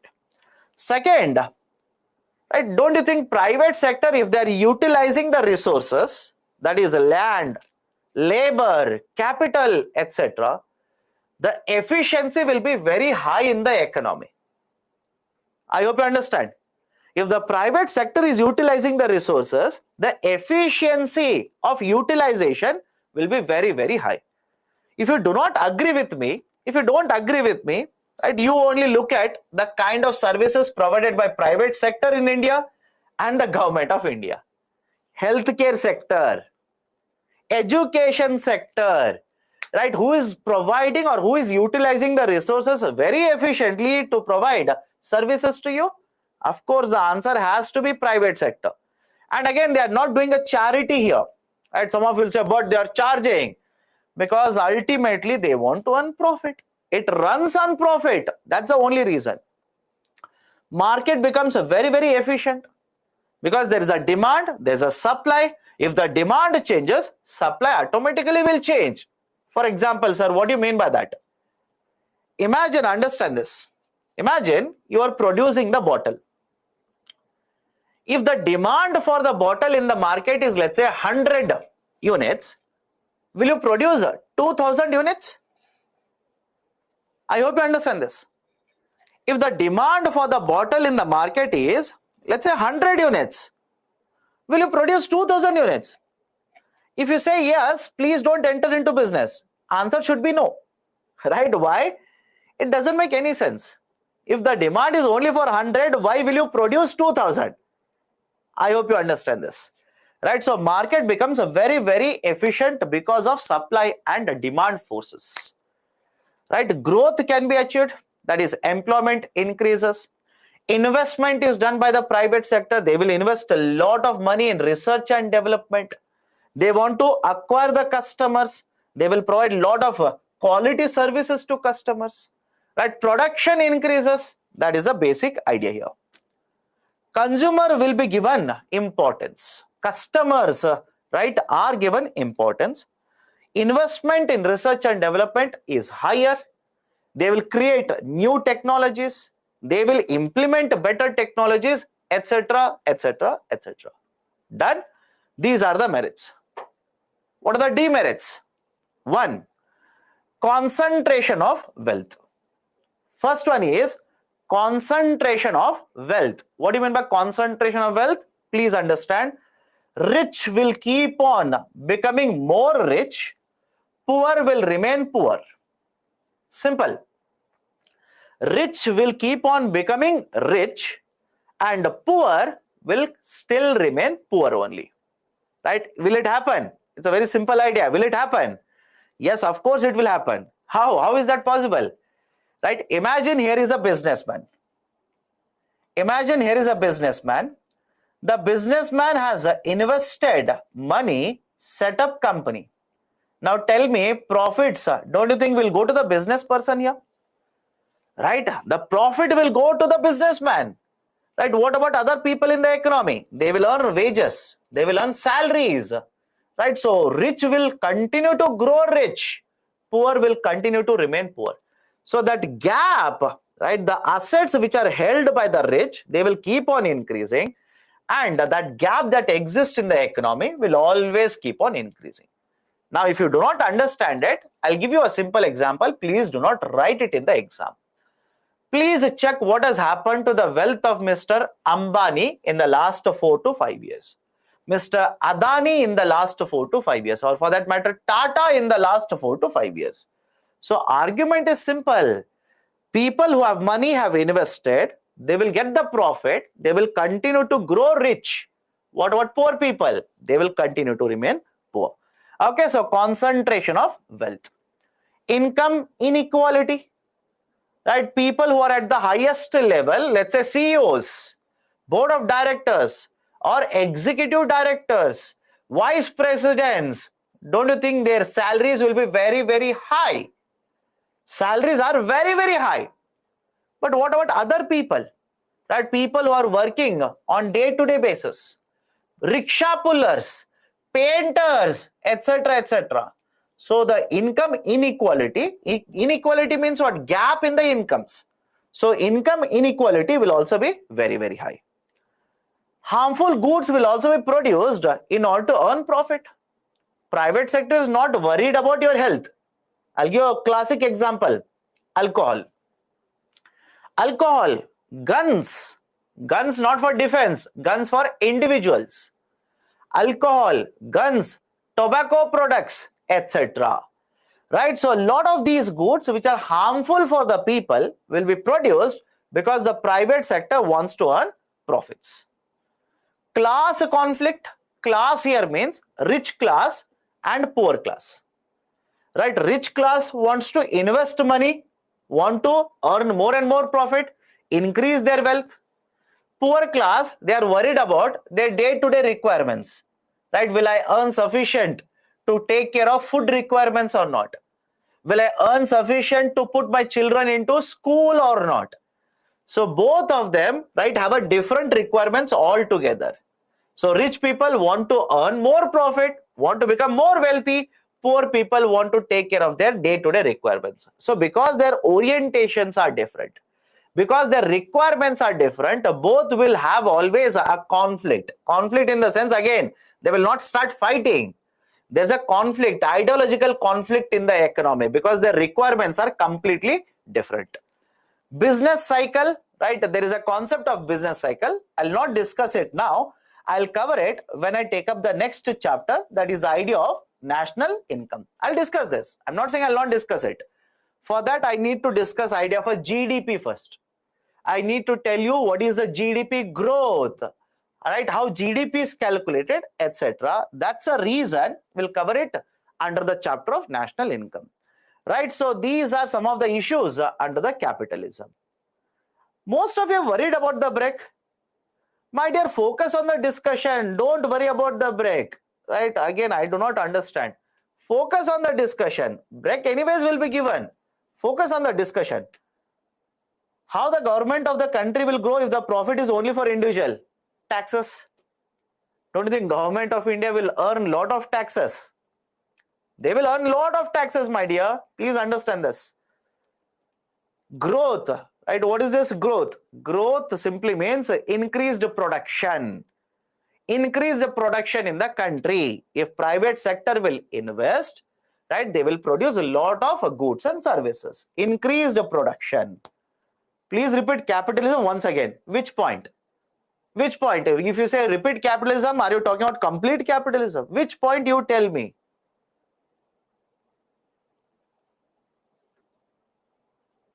Why to pay dual? Again, what do you mean by dual tax?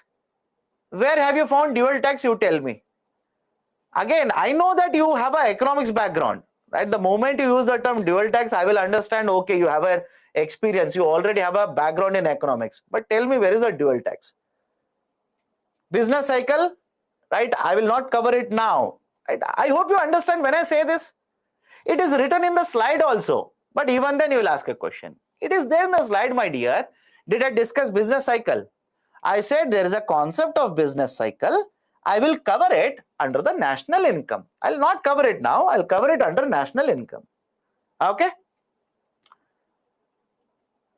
Okay, let's take a break. Why income inequality? People are earning different incomes. Don't you think income inequality is there in the economy?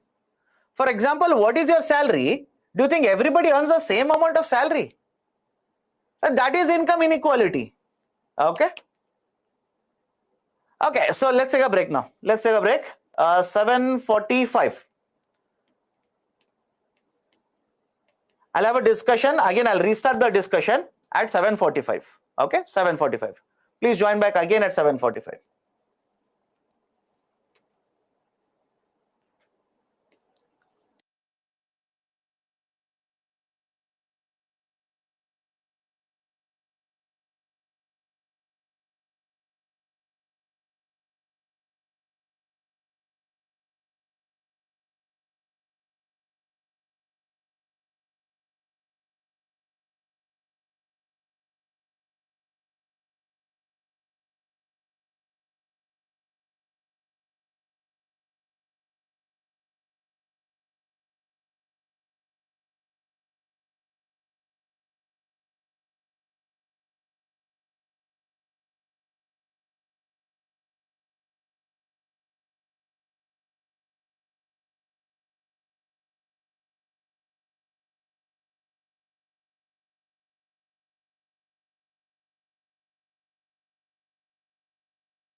Okay, welcome back.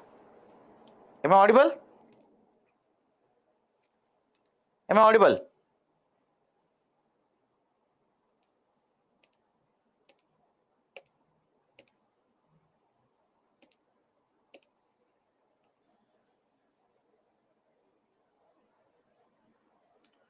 Okay, let's continue. So what is class conflict? Okay. Now, when there are certain people who are rich, certain people who are poor, tell me, will there be a conflict or not? Okay, tell me a very simple example. Right? Have you heard of the Red Corridor? Right? What happens in Maoism, etc., etc. Right? Why do you think there are conflicts in the society like this? Right? There are certain people who earn a lot of money, and there are certain people who do not earn or earn very, very less. So when this kind of right income inequality, or let's say wealth inequality exists, the economy will experience a lot of conflicts. Okay. Again, don't worry, what reforms can we take about income inequality? We are merely starting. We'll discuss inclusive growth later, 24th class. Don't worry. Break, my dear, just get used to it. Right? Let's not take very longer breaks. Not healthy. Right? In the sense, I generally don't give longer breaks. Just get used to it. You'll hate me for it. I know that you'll hate me for it. But if you look at the UPSC pattern, you will understand the reason. Let's start. Socialism. Next one is socialism. Now, what happens in a socialism? Simple. Right? Go back to the idea again. Resources ownership. Ownership of resources. So in capitalism, it's a private sector which will have a ownership of resources. They will control the resources. But when you talk about socialism, it's not the private sector. It's a government. It is the government which is going to control the resources. Right? I hope you understand the difference. Right? It should be very evident here itself. In capitalism, private sector will control the resources. In socialism, it is the government which will control the resources. Meaning what? Government will decide what goods are to be produced.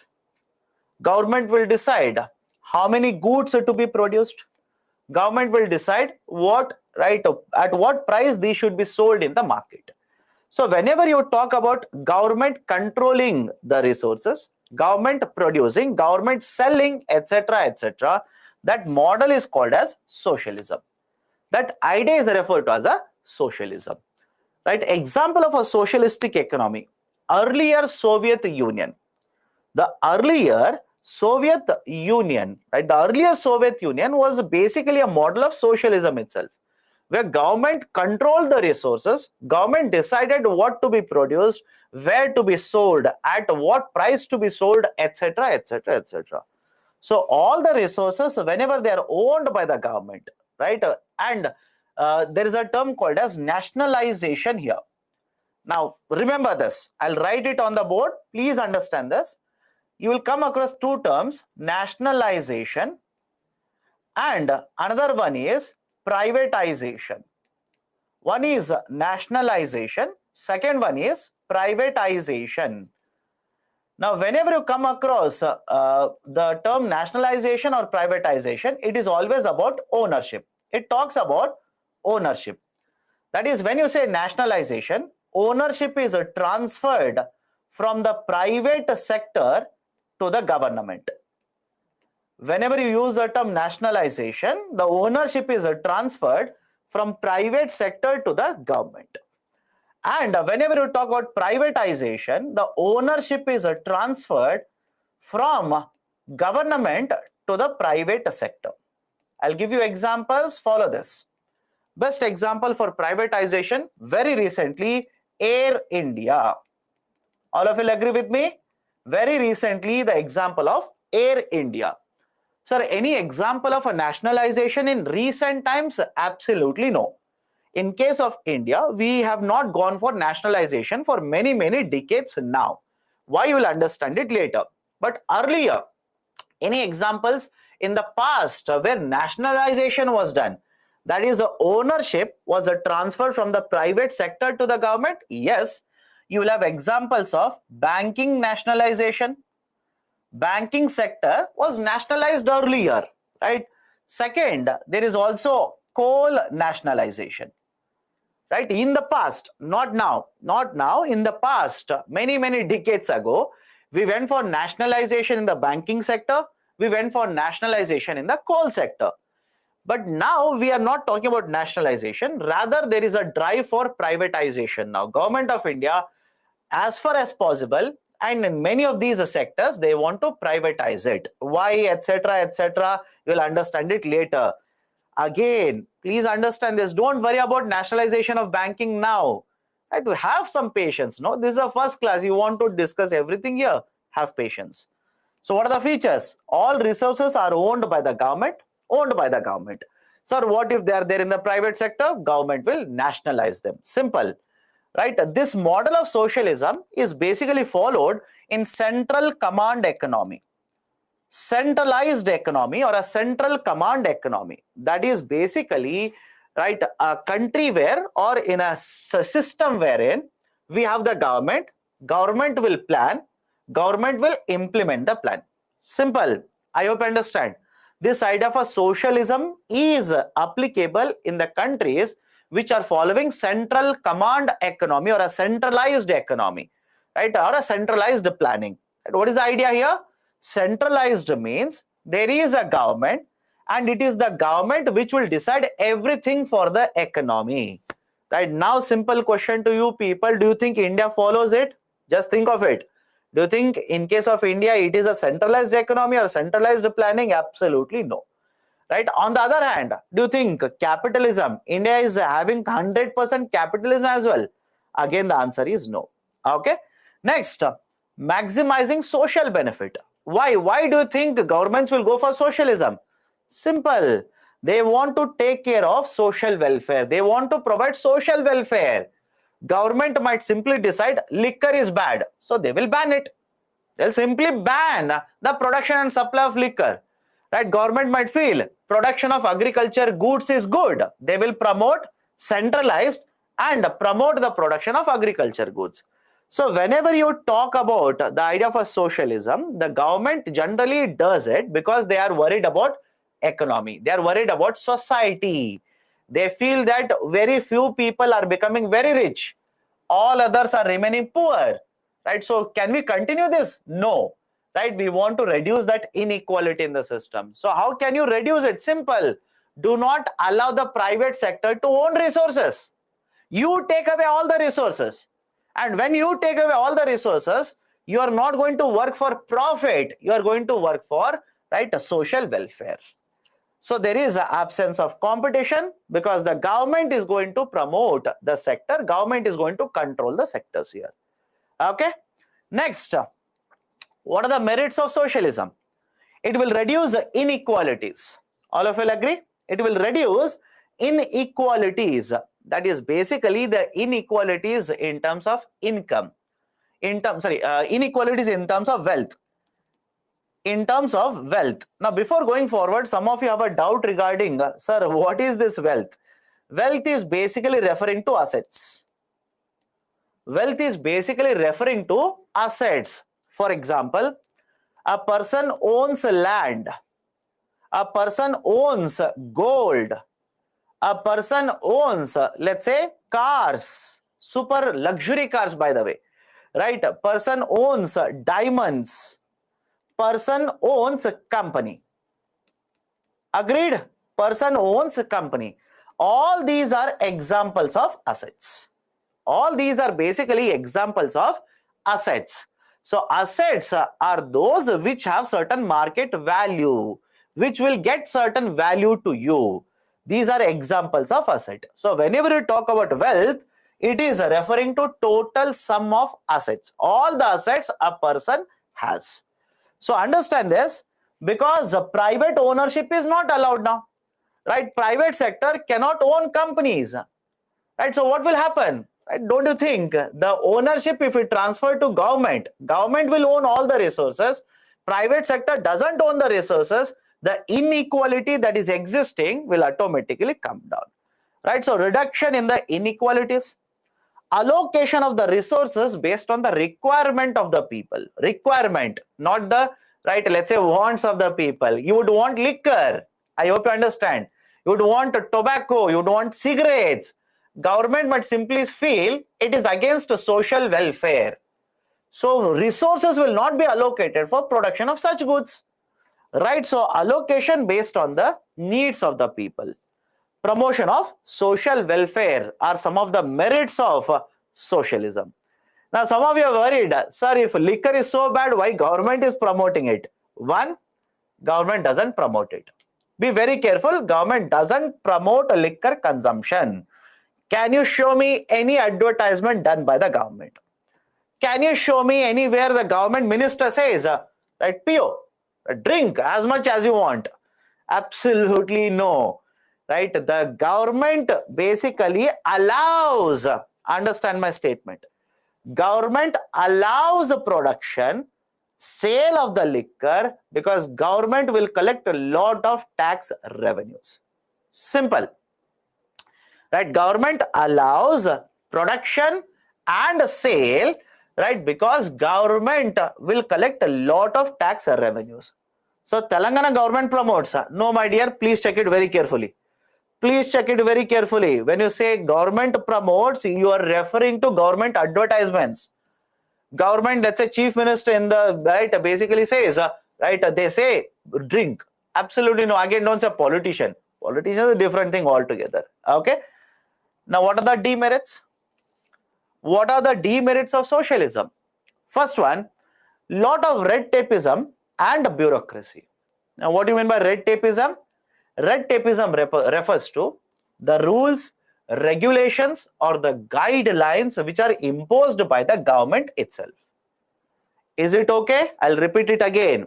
Red tapeism simply refers to the rules or the regulations which are imposed by the government. But what is the issue here? Because the government has a lot of rules and regulations, it will delay, right? There is an unnecessary delay in the system. I'll give a very simple example. Imagine, right, I'll just take a simple example here. Imagine in case of a country, they have announced that they will provide housing, that is they will provide money for construction of housing to poor people. I hope you understand this, right? One policy says, I will give you money to construct a house. But understand this carefully. What is the process? What is the process for me? Imagine I'm a poor person here. What is the process that I'm supposed to follow, right, to get the money from the government? Right? Don't you think that process, more complicated the process is, there is going to be more delay? Very basic idea. If the process is very, very complicated, there is going to be a more delay. For example, they will ask me, you want money? I will give you money. Get certificate from one of the officers. Go to that officer, get me a certificate. Now, how many of you think this officer is just waiting for you to go to them to give the sign on the certificate and hand over the certificate to you? How many of you think government offices actually work like that? Right? You go to that officer, the officer says, I need one more document. I need one more document. Right? So please go to that officer, get me one more document. Right? Now, don't you think if this kind of a system is put in place, if this is a kind of system which is there, and these are officials, government officials, that is basically bureaucracy. If this kind of a condition, guidelines are put in place, this will cause a lot of delays in the system. It will also lead to a lot of corruption in the system. That is one demerit. That is one demerit. Second, there is no incentive for efficiency, hence the productivity will also fall. Imagine there is only one bank in the whole of India. Imagine government of India owns it, there is only one bank. Now tell me, What is the incentive? What is that added benefit that the bank employees will get in order to provide quality services to you? I hope you understand this. Government of India owns the bank and the bank is providing services to you. Is there any incentive for them? Incentive means benefit, added benefit. Apart from the salary that they are earning, are they going to get any more benefits? Right? Answer is simply no. And if they are not going to get any more benefits, tell me why will they provide more and more quality services to you? Right? They'll simply come to office exactly at 10 o'clock. They will close the office exactly at 5 o'clock. That's it. Right? In between, again, 1 hour lunch break. Right? So there is no incentive for these government entities, government companies in order to improve their productivity. That is the meaning. There is a limited freedom of choice. That is, as a customer, right, you want to purchase good A, B and C. Right? Let's say C is a tobacco product. What if government of India bans tobacco product? They will not do that, by the way. Some of you are asking, sir, why don't they ban? Why don't they ban? Remember my statement. I'll repeat it again. Government earns huge amount of revenues. Can you understand it? Government earns a huge amount of money. Why will they ban it? Right? So that is basically the concern here. So these are the merits, these are demerits. Done? Okay. So one is capitalism, another one is socialism. Do you think India follows capitalism? Answer is no. Socialism? Again no. So what India follows is a mixed economy. Right? What government of India follows is mixed economy. What is the model of mixed economy? Simple. Look at the term mixed economy. Mixed economy simply means, in case of India, the resources will be controlled or owned by the private sector as well as the government. Is it okay? I'll repeat it again. Whenever you talk about mixed economy, the resources will be owned by the private sector as well as the government. Right? I'll give you examples. Just think of it. Let's say aviation market, civil aviation. Tell me, in case of civil aviation, is there government owned entity in the civil aviation now? Civil aviation, simply, let's say flying, aeroplanes. Right? So in case of civil aviation market, do you think government is present? No, government has basically, whatever ownership was there, in case of Air India, they have given it to private sector. So can I simply say civil aviation basically comes under private sector? Private sector. Right? One example. Second one, the idea of, let's take a simple example, telecom sector. Telecom is telephones, right? All of you use mobile phones. Telecom sector, right? Don't you think in telecom sector, you will see both private sector as well as the government? In telecom sector, private sector is present, government is present. For example, BSNL. Who owns BSNL? Government of India. Airtel, Jio, private sector. So have a look at this. Just understand. Remember examples. It's very easy to remember it. Okay. The concepts are not difficult. Connect it to examples, easier. And I'll give you one extreme example here. The nuclear energy. Nuclear energy. Any company that works in the nuclear energy in India, let's say mining of the nuclear materials, usage of the nuclear materials, disposal of the nuclear materials under the government. Under the government. Now have a look at this. Can you see all the three forms here? All the three forms. In some of the sectors, resources will come under the private sector. In some sectors, resources purely under the government. In some resources, purely between the government as well as the private sector. This model is referred to as mixed economy. In the context of India, from 1948, we have introduced the model of mixed economy. Right? So ownership of means of production is with both private sector as well as public sector. Public means government here. And this model, why do we adopt it? Because we want to ensure whatever are the problems of the economy. Problems of the economy means what? Who should produce the goods? What kind of goods should be produced? Right? How many goods should be produced? Etc. etc. etc. So the solution will be provided by both government as well as the private sector, right, to the economic problems. Private sector has freedom to produce, no doubt. Private sector, if they want to produce, let's say, this bottle, they can produce it. If they want to produce alcohol, they can take a license and produce it. And if they want to, let's say, start right a flying company, that is civil aviation company, they can take approval and start. That choice is there to the private sector. But always remember, the control of the economy is with the government. The overall control is with the government. That is, the government will decide in which sector private sector is allowed, in which sector private sector will be barred, in which sector I will be present, in which sector I will be absent. All of this is with the government. Done? Right? So these are the features of mixed economy. What are the merits of mixed economy? Production will increase, investment will be higher, employment will increase, right? Utilization of resources, because the private sector is present, utilization will be done much better. Government will protect, right? Through various policies, government will try to protect interest of all the people in the economy. These are certain advantages of having a mixed economy.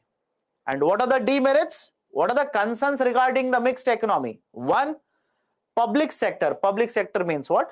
Government owned entities. Government owned entities. The public sector may or may not function efficiently. Right? Best example, Air India. All of you will understand this? Air India. How many of you think Air India until last 2 years was working wonderfully, was generating so much amount of profits, etc. etc. So Air India is an example of a public sector. So Air India was not earning profit, it was incurring losses. So inefficient working of the public sector might be a problem. Fear of nationalization. Right? Again, the private sector might be concerned that what if tomorrow government of India will nationalize the telecom sector? What if government of India will nationalize a banking sector? Again, fear. There is no valid proof of it. There is always a fear that because government has the overall control of the economy, at any point of time, they can simply go for nationalization. Then what about my investment? Okay. Next one is income inequality will be there. Best example, India. Just apply to India, you will understand it. Income inequality, is it not present in India? Right? Of course, yes, it is present in India. Right? Balanced growth simply means government through its policies will ensure that growth, that is, let's say, production, employment will happen in all the states. They will not try to basically promote only one state. They will try to promote through their policies, growth in all the states. Right? Can they basically promote growth only in Maharashtra? Just think of it. Right? Can the central government say to all the investors, go to Maharashtra, invest there? Why? We have government there. Can they do that? Absolutely no. Right? So through their policies, it's representing all the states. Center is a representation of all the people. Right? So basically through their policies, let's say industrialization, tax benefit, right, etc., they will promote growth in all the states. Done? Okay. Right. So these are the features of mixed economy. So we have discussed capitalism. We have discussed the idea of the socialism. And the third one is mixed economy. India follows a mixed economy. India follows a mixed economy. And why does India follow characteristics of capitalist economy? My dear, allowing private sector is a characteristic of capitalism only. Right? So that's the whole idea of mixed economy. You are allowing private sector to participate. You are also present. So features of capitalism are taken, certain features of socialism are taken. That's the reason it is called as mixed economy. Okay. How is inequality there? What is your salary? is it equal to Mr. Ambani? I hope you understand this. If the investors are there, if private sector is there, don't you think income inequality will be there? That's the reason. Again, many of you are simply asking questions without realizing. Example is India. Don't you think all these features are applicable to India? Just think of it. Just think of it. Don't you think all these features are applicable to India? Don't we have people who are earning 0 rupees and people who are earning 30 crore rupees in India? That is income inequality. Don't you think government of India is promoting industrialization in all the states? Employment generation in all the states. That is balanced growth. Right? There are sectors where only government is present. Nuclear energy. All of these are applicable to India itself. Okay? Right? So that is the idea of a mixed economy. That is the basic idea of a mixed economy. Between capitalism, socialism, please understand, generally countries tend to have mixed economy. Countries tend to have mixed economy. And again, please understand this. Mixed economy, at all the points of time, it is not going to be remaining the same. I hope you understand this. That is, tomorrow one government might come. They will simply say, telecom sector, I will nationalize it. Only telecom sector. I will nationalize it. They can do that tomorrow. Or tomorrow one more government might come. They'll simply say nuclear energy, I will privatize it. That doesn't mean that we have shifted completely to capitalism. We are still mixed economy itself.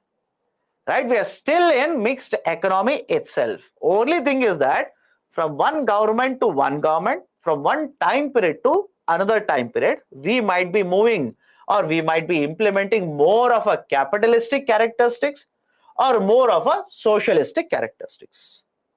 Again, there is no question of which is best. I hope you understand this. Right? The point that you're asking is which is best. Right? You tell me which is best. We have discussed all the three, right? Which is best? Again, there is no answer. It all depends on the context. We feel for us, mixed economy suits the best. That's the reason we are adopting mixed economy. Okay? Okay, let's start.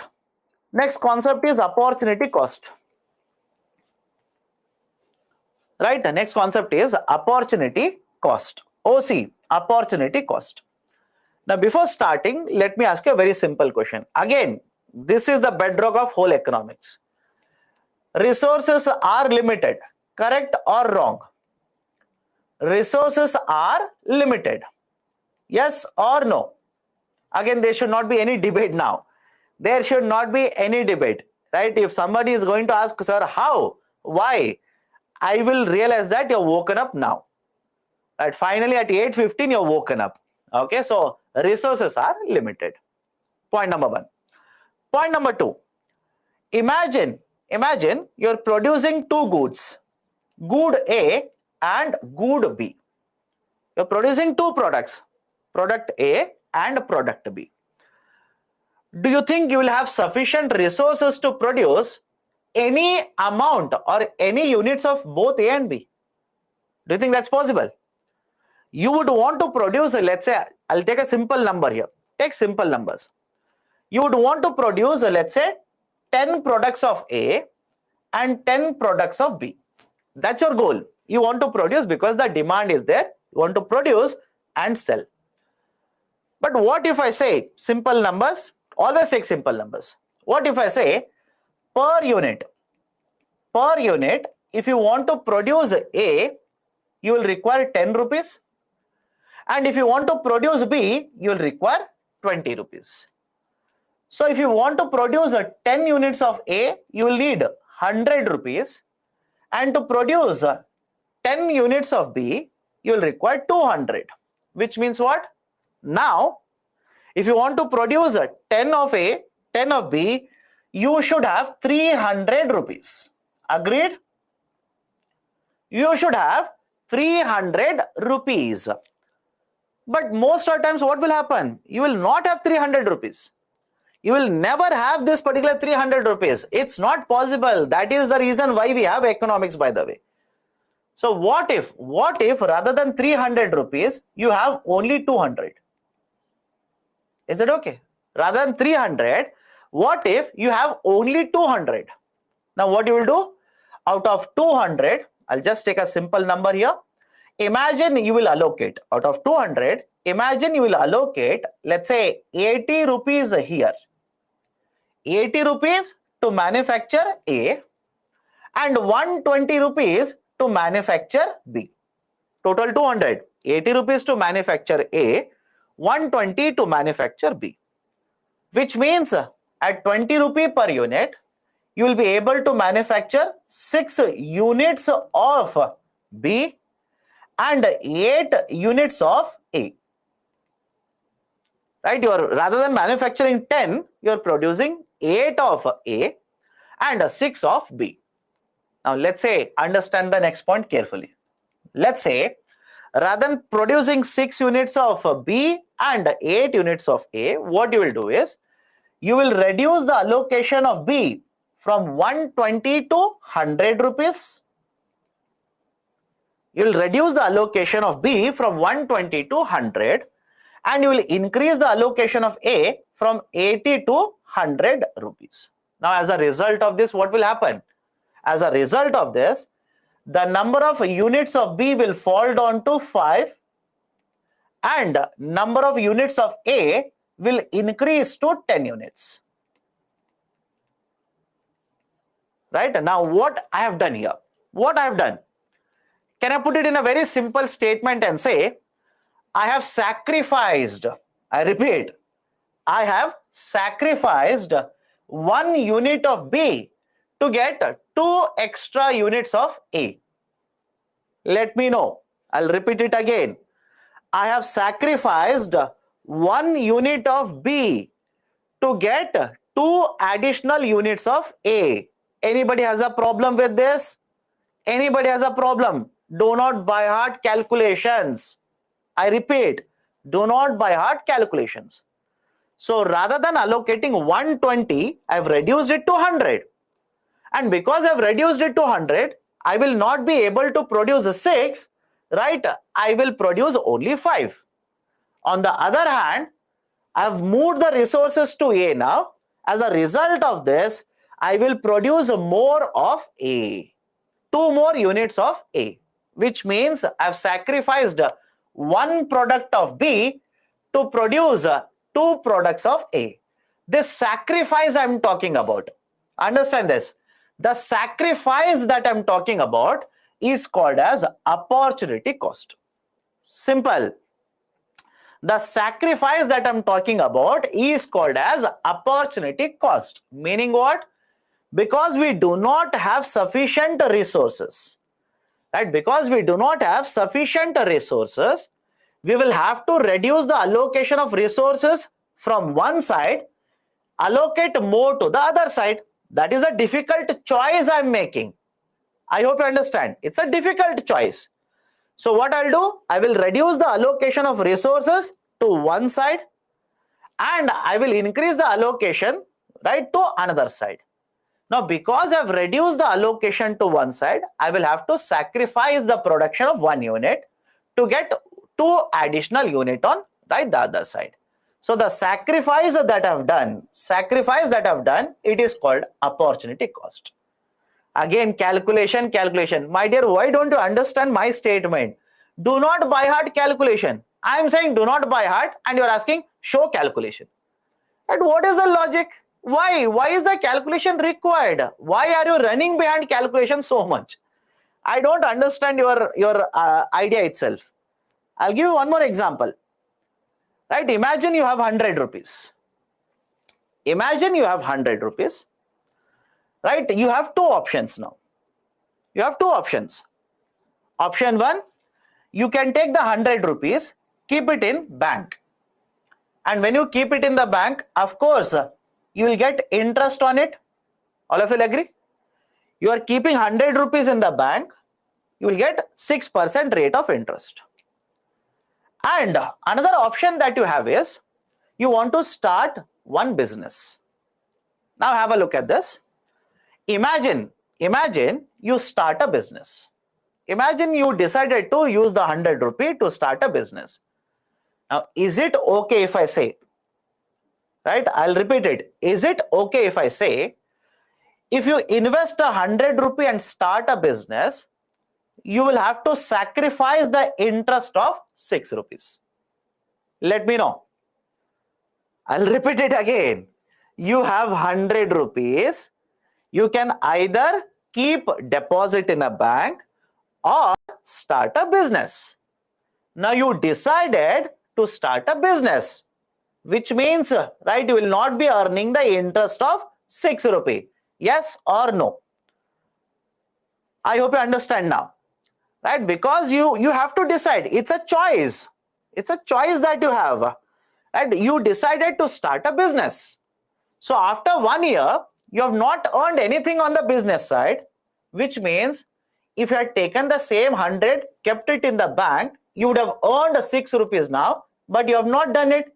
So you have sacrificed the 6 rupees interest, right? This sacrifice is again nothing but opportunity cost.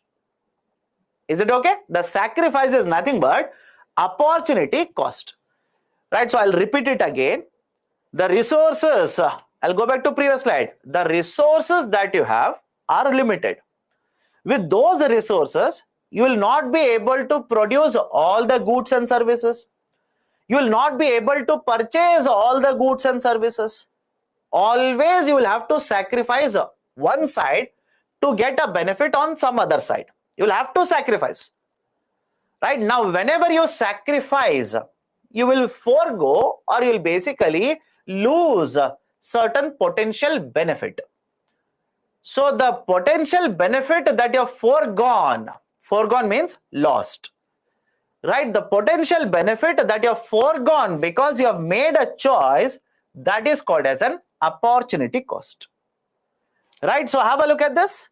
In this example, you had 100, you invested in the business, you did not earn anything. So what is your opportunity cost here? You have foregone an opportunity cost of 6 rupees. You have lost an opportunity of earning 6 rupees. Okay, that is basically the idea of opportunity cost. Now, some of you will basically say, sir, what if I invest in the business? I earn 8 rupees after 1 year. Right? Possible. Again, I'm not saying it's not possible. In first example that I said, you did not earn anything. You earned 0. But can there be other situation where you will earn 8 rupees? Of course, yes. Now let me continue with the same example. You invested in the business, you earned 8 rupees. You earned 8 rupees. And the other option, you could have earned only 6 rupees. Now, can I come to a conclusion? By sacrificing the option of keeping a fixed deposit, by sacrificing that option and choosing to invest in a business, you have made extra earnings. Is it okay? You have made extra money, right? The extra benefit you have earned. Because now the argument will be what? You had two options. You had two options. One option, keep it in a bank, earn 6 rupee. Another bank, right, invest in a business. You chose to keep bank deposit, which means you will earn 6 rupees after 1 year. But you also have lost an option to earn 8 rupee. You have sacrificed an option where you could have earned 8 rupee, which is nothing but a loss for you again. I hope you understand this. So logic is simple here, right, sir? Why do we do all of it? Why all of this circus? Because resources are limited. Start from there, right? Start from there. Resources are limited. And because the resources are limited, right? Because the resources are limited, you cannot achieve everything. You cannot produce all that you want. You cannot purchase all that you want. So whenever you make choice, that is, you forego the next best alternative. I'll repeat the technical term here. When you forego the next best alternative, right? What was the option here? You had two choices. Imagine you decided to keep bank deposit, the second option becomes your next best alternative. And if you choose to start a business, your bank deposit becomes next best alternative. There are two options. You will choose one of them.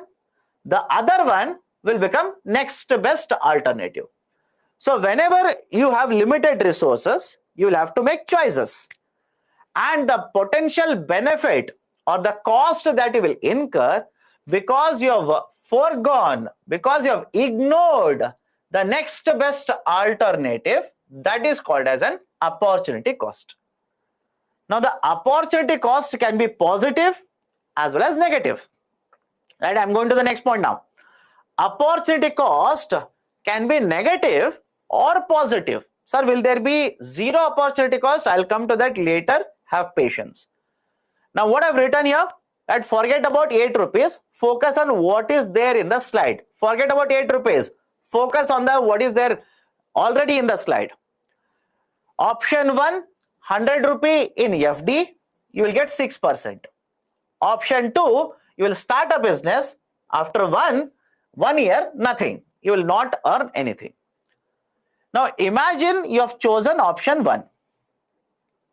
Right? You have chosen option 1. So the next best alternative is what? Option 2. You have not invested in the business.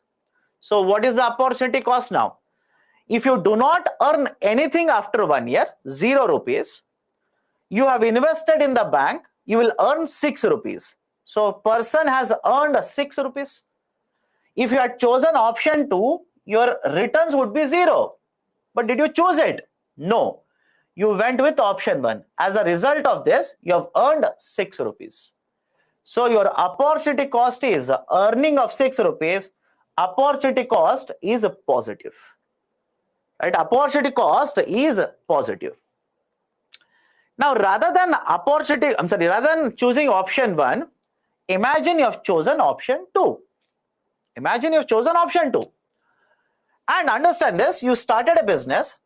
You did not earn anything, no profit, 0 rupees profit. Now, if you had chosen option 1, you would have earned 6, but because you have gone with option 2, you have earned 0 rupees. So the cost of the next best alternative, that is the bank deposit, is you have lost an opportunity to earn 6 rupees. So the opportunity cost here will be 6, but it will be negative. That is, you have lost an opportunity to earn 6 rupees. Right? Any difficulty here? Right? Have a look at this. Any difficulty? Sir, what if the company earns profit? I took that example, my dear, already. Imagine you earned 8 rupees. Imagine you earned 8 rupees. So in the first option, you would have earned 6. But now you have earned 8 rupees. Don't you think your opportunity cost is positive? I hope you understand. Right? You're confusing it because you are not following the discussion. Follow the discussion. You have this 200. You keep in the bank. You will get how much? 6%, 12 rupee. Point is clear? At least, is this clear? You have 200. You will keep it in the bank, 6%. So how much is your interest? 12. But rather than keeping this 200 rupees in the bank, rather than keeping this 200 in the bank, you will invest in the business. Understand my statement. Rather than keeping this in the bank, you will start a business. After 1 year, you will not earn any profit. Now tell me, because you have chosen to invest in the business, have you not lost an opportunity to earn 12 rupee? Simple question. Right? I hope you understand this. Simple question. Because you have invested in the business, did you forego an opportunity where you could have earned 12 rupee or not? Answer is yes. Sir, what if I earned 10 rupee in the business? Now you will ask me, sir, what if I invested rather than earning 0 rupee, I invested and earned 10 rupee? Same argument. you earned 10. But on the other hand, you could have earned 12 rupee. Did you not lose an opportunity to earn extra 2 rupee? That is opportunity cost. I hope you understand this. So always compare two options. Always compare two options in opportunity cost and not many options. Two, right? The one that you chose and the next best alternative. Right? And there is no formula for this. There is no formula. Right? Some of you are asking, how will I choose, etc., etc. There is no formula. It is entirely left to you. Right? There is a risk element involved. You will decide it. Okay? Now, it is also referred to as alternative cost. Another name for this is economic cost. Right? Another name for this is economic cost. And how do you calculate opportunity cost? Return on option 1 minus return on option 2. Right? So if you earn more by investing in something, if you earn more than the next best alternative, OC is positive. Is it okay? Right? There are two options. You decided to go with one option. You earn more than the next best alternative. OC is positive. If you earn less, it is negative. Basic idea of opportunity cost. Okay. Let's go to the next one. Law of demand. Law of demand. I'll discuss two laws now. Law of demand, law of supply. Both are important. Law of demand, law of supply. Now, point number one. Whenever you discuss law of demand, please understand it is from buyer's viewpoint. It is from buyer's viewpoint or buyer's perspective. That is how much demand is there for what kind of a product, what will you purchase. That is buyers. Whenever you talk about law of supply, it is from the seller's viewpoint. Remember that, because when you look at the statement, some of you will get confused and get it jumbled up. Let me start. What is law of demand? I'll come back to previous slide. What is law of demand? Law of demand states that if all the other factors remain unchanged, if all the other factors remain unchanged, then higher the price of the good, lower will be the demand, and vice versa. I'll repeat the statement. Right? What is the law of demand? If all the other factors remain unchanged, higher the price of the good, lower will be the demand, and vice versa. Done? This is the statement. Let me explain. Let me explain. Don't worry. Let me explain it. But before that, two very important announcements. I repeat, not related to law of demand. Two very important announcements.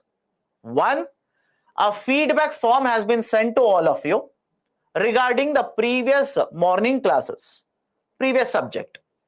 Please fill in the feedback form.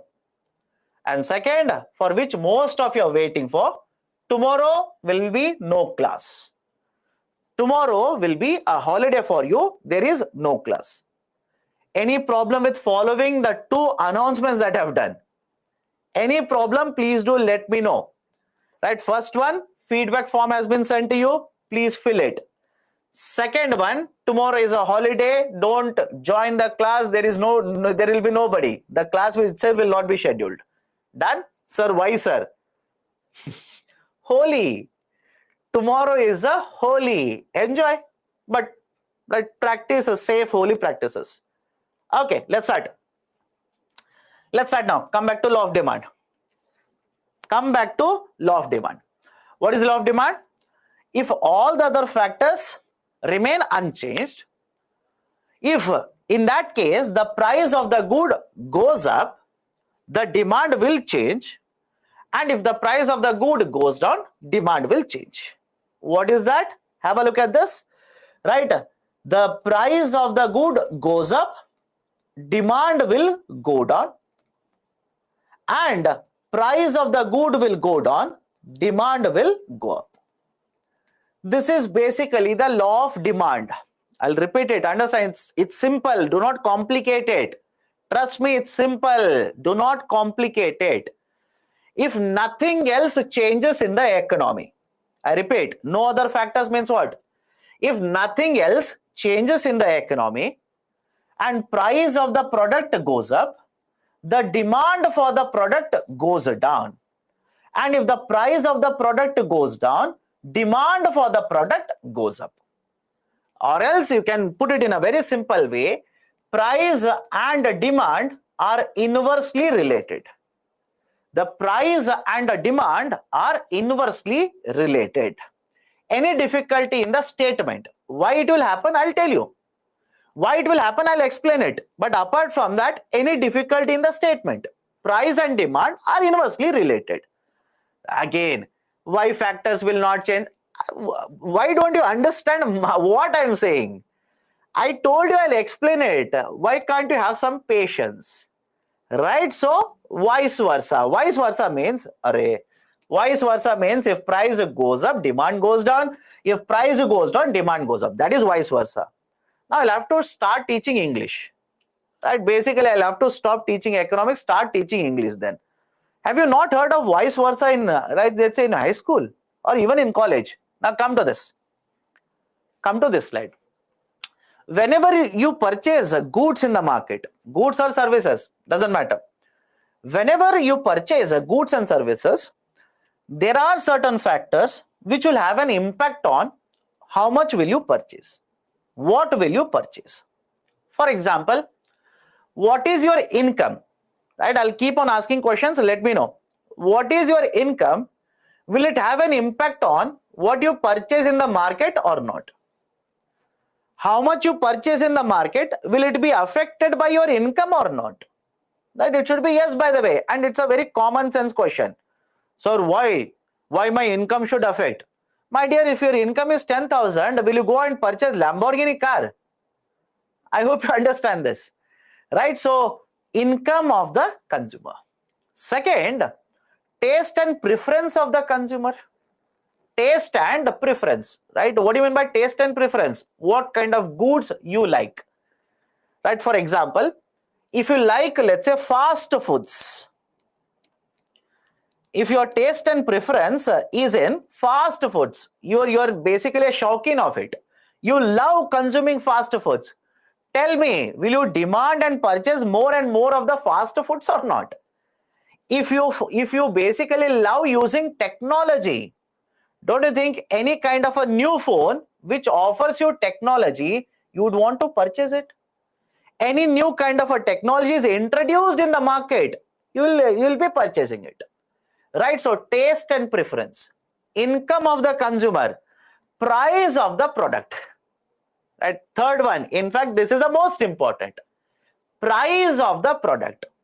Right? Don't you think the price of this bottle will influence how much is the demand for the bottle? I hope you understand this. Price of this bottle will influence how much is the demand for this bottle. Right? So obviously, price of the commodity will also have an impact. And finally, a technical one, price of the related goods. Price of the related goods. Now let me explain this. The remaining three are self-explanatory. How much is your income? How much is the price of the product? What is your liking? What is your preference? But the fourth one, slightly technical. Let me explain this. Price of the related goods. Don't worry, we'll come back to this slide. Don't have a heart attack and start writing, sir, you're skipping slides, etc., etc. Okay. Right, so have a look at this. Income affects the demand. Don't you think your income will have an impact on the demand? Simple question.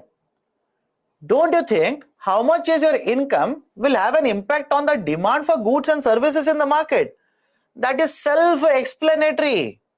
If you start earning more and more, will you not demand for more and more goods and services in the market? Arey Baba, that's self-explanatory. You should not be asking that question. Will my income have an impact on the demand for goods and services? Of course, yes. Of course, yes. Okay. Now, come to this. I was using a term, related goods. I was about to start the discussion on this. Related goods. Now, what do you mean by related goods? Simple. The demand for the goods is related. I'll explain it. I'm giving you the definition now. The demand for these goods is related, right? And because the demand for the goods is related, these are collectively referred to as related goods. I'll give you an example. Let me know. Car and petrol. Is the demand for both of the goods related or not? I'll give you examples one after the other. Don't worry. Car and petrol. Don't you think the demand for both of the goods is related? Right? Of course, yes. I'll give you one more example. Mobile phones and chargers. Mobile phones and chargers. Of course, yes. Right? Both of them, right? Demand is there. I've given you examples here. I'll come back to this. Right? Let's start with the bottom part. Ink and printer.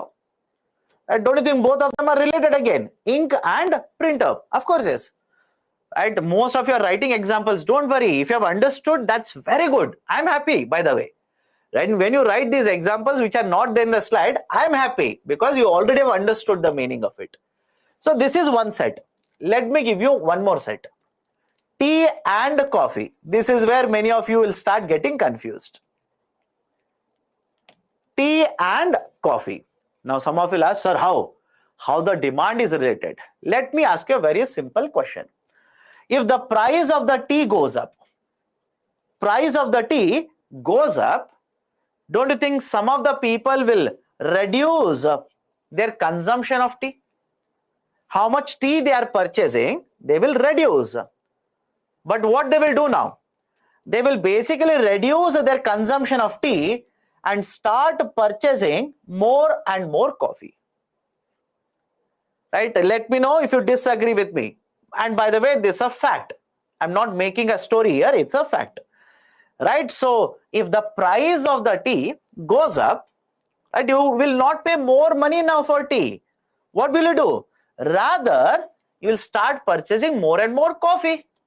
Now, is it okay if I say the demand for the tea is going down and demand for coffee is going up? I hope you understand.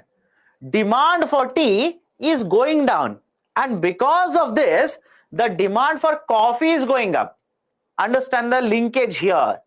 Demand for tea is going down. As a result of this, demand for coffee is going up. People are shifting from tea to coffee. Is it okay? Right? This is a related good. What about cold drinks? Pepsi, Coca-Cola. Simple. Pepsi, Coca-Cola. If the price of the Coca-Cola goes up, don't you think many people will jump from Coca-Cola to Pepsi? I hope you understand. Right? People will jump from Coca-Cola to Pepsi, exactly like tea and coffee. Right? Cars, imagine 5 cars are there. Price of 2 cars goes up. Rather than purchasing these 2 cars, many people will shift to other cars. Because people are very much price conscious. Is the logic okay here? Because prices will have a huge impact on the people's behavior. People are very much price conscious. And no, just think of yourself itself. Just apply to yourself. Are you not price conscious? Right? How many of you have gone to a shop and looked at an economy book, turned the book, and you will realize price is 700. You will throw it. 700. I will download ebook. Right? I'll get a photocopy of it. Why? Why are you doing it? You are doing it because you are price conscious. And Indians are very much famous at it. I hope you understand. Indians are very, very, very much famous for being price thrifty, price conscious. So understand the logic here. Whenever the demand for set of goods, this is not one good, set of goods, right? Whenever there is a demand for set of goods is connected, these are called as related goods. These are called as related goods. Now the related goods are divided into 2 types, substitute and complementary. Right? Substitute and complementary. Now, what is the idea of a substitute good? I've explained it. Have a look at it. Have a look at it now. Substitute goods are those set of goods which are consumed individually. No combination, individually. For example, either you will drink tea or coffee. Right? Either you will drink tea or coffee. I know some of you will simply say, no, sir. I take 1 cup tea, 1 cup coffee, mix it. Right? Because I like it. But that is not a norm. That is not normal. Again, it doesn't also mean that you are abnormal. Absolutely no. That is your preference, by the way. Right? Is it okay? Either you will drink tea or coffee individually, not in combination. Right? This is substitute goods. And what happens in a substitute good? If price of one good goes up, understand this carefully. Price of one good goes up, demand for the substitute increases. Is my statement okay? Let me know now. Once you have understood, that's it. It becomes very easy for you. In substitute, you will not consume in combination. You will consume individually. Point 1. Point 2, if price of one good goes up, the demand for the substitute also goes up. These are substitute goods. What about complementary goods? These are not consumed individually. These are consumed in combination. These are consumed in combination. Ink and printer combination. Right? Petrol, diesel or car, and car, not or car, petrol or diesel and car combination. Petrol plus car, diesel plus car, electricity plus car, anything. Right? These are always consumed in combination. Now, what is the importance of it? Simple question to you people. Imagine the price of the petrol goes up from 100 rupees to 200. Simple. Imagine the price of petrol goes up from 100 rupees to 200. Now, don't you think demand for certain type of cars will go down? Is it okay? I hope you understand this. If the price of the petrol, right, goes up from 100 to 200, right, don't you think the demand for the cars will automatically change? Of course, yes. Right, and let's say if the demand for the car goes up, people will purchase a lot of cars. Now tell me what will happen to demand for petrol? The demand for petrol automatically will go up. Right, so understand this, these are consumed in combination. These are always consumed in combination. Right, and whenever you are talking about the combination like this, if price of one changes, the demand for the other will automatically change. Price of one changes, demand will also automatically change. In this example, if price of if price of car, or let's say the demand for the car goes up, the demand for the petrol will always or will also keep on increasing. So demand is affected by change in the prices. Any difficulty? Any difficulty? Please do let me know. Right, so substitute goods, right, these are set of goods consumed, right, individually. And at complementary goods, these are, right, a set of goods which are consumed in combination, always in combination. Right, that is basically the idea of a substitute goods. And price and let's say the demand. What is a combination? Combination is very simple. In case of substitutes, price of one good goes up, demand for another good goes up. Price of one good goes up, demand for another good, substitute good goes up. Right, so directly proportional. Directly proportional. Whereas in case of complementary goods, inversely proportional. Inversely, that is, the price of the petrol goes up, the demand for the cars automatically will go down. Price of the printer goes up, demand for, right, let's say the ink will also automatically go down. Okay, so complementary goods and substitute goods. Now, why this is relevant? Why is it relevant to what we are discussing now? Simple question. Let me ask you, if the price of, right, price of the related goods, take substitute now. Right, example, substitute. If price of the related good, that is the price of the substitute goes up, what do you think will happen to the demand for this good? I hope you understand this. If the price of the substitute goes up, and what do you think will happen to the demand for the substitute? Demand for the substitute will go down. What will happen? People will start switching from one product to its a substitute. Best example, tea and coffee. Apply tea and coffee here. Apply tea and coffee. I'm taking substitutes. I hope you understand. I'm taking an example of a substitute. If price of the tea goes up, what will happen to demand for coffee? Demand for coffee goes up. Right? That is what I'm trying to tell you.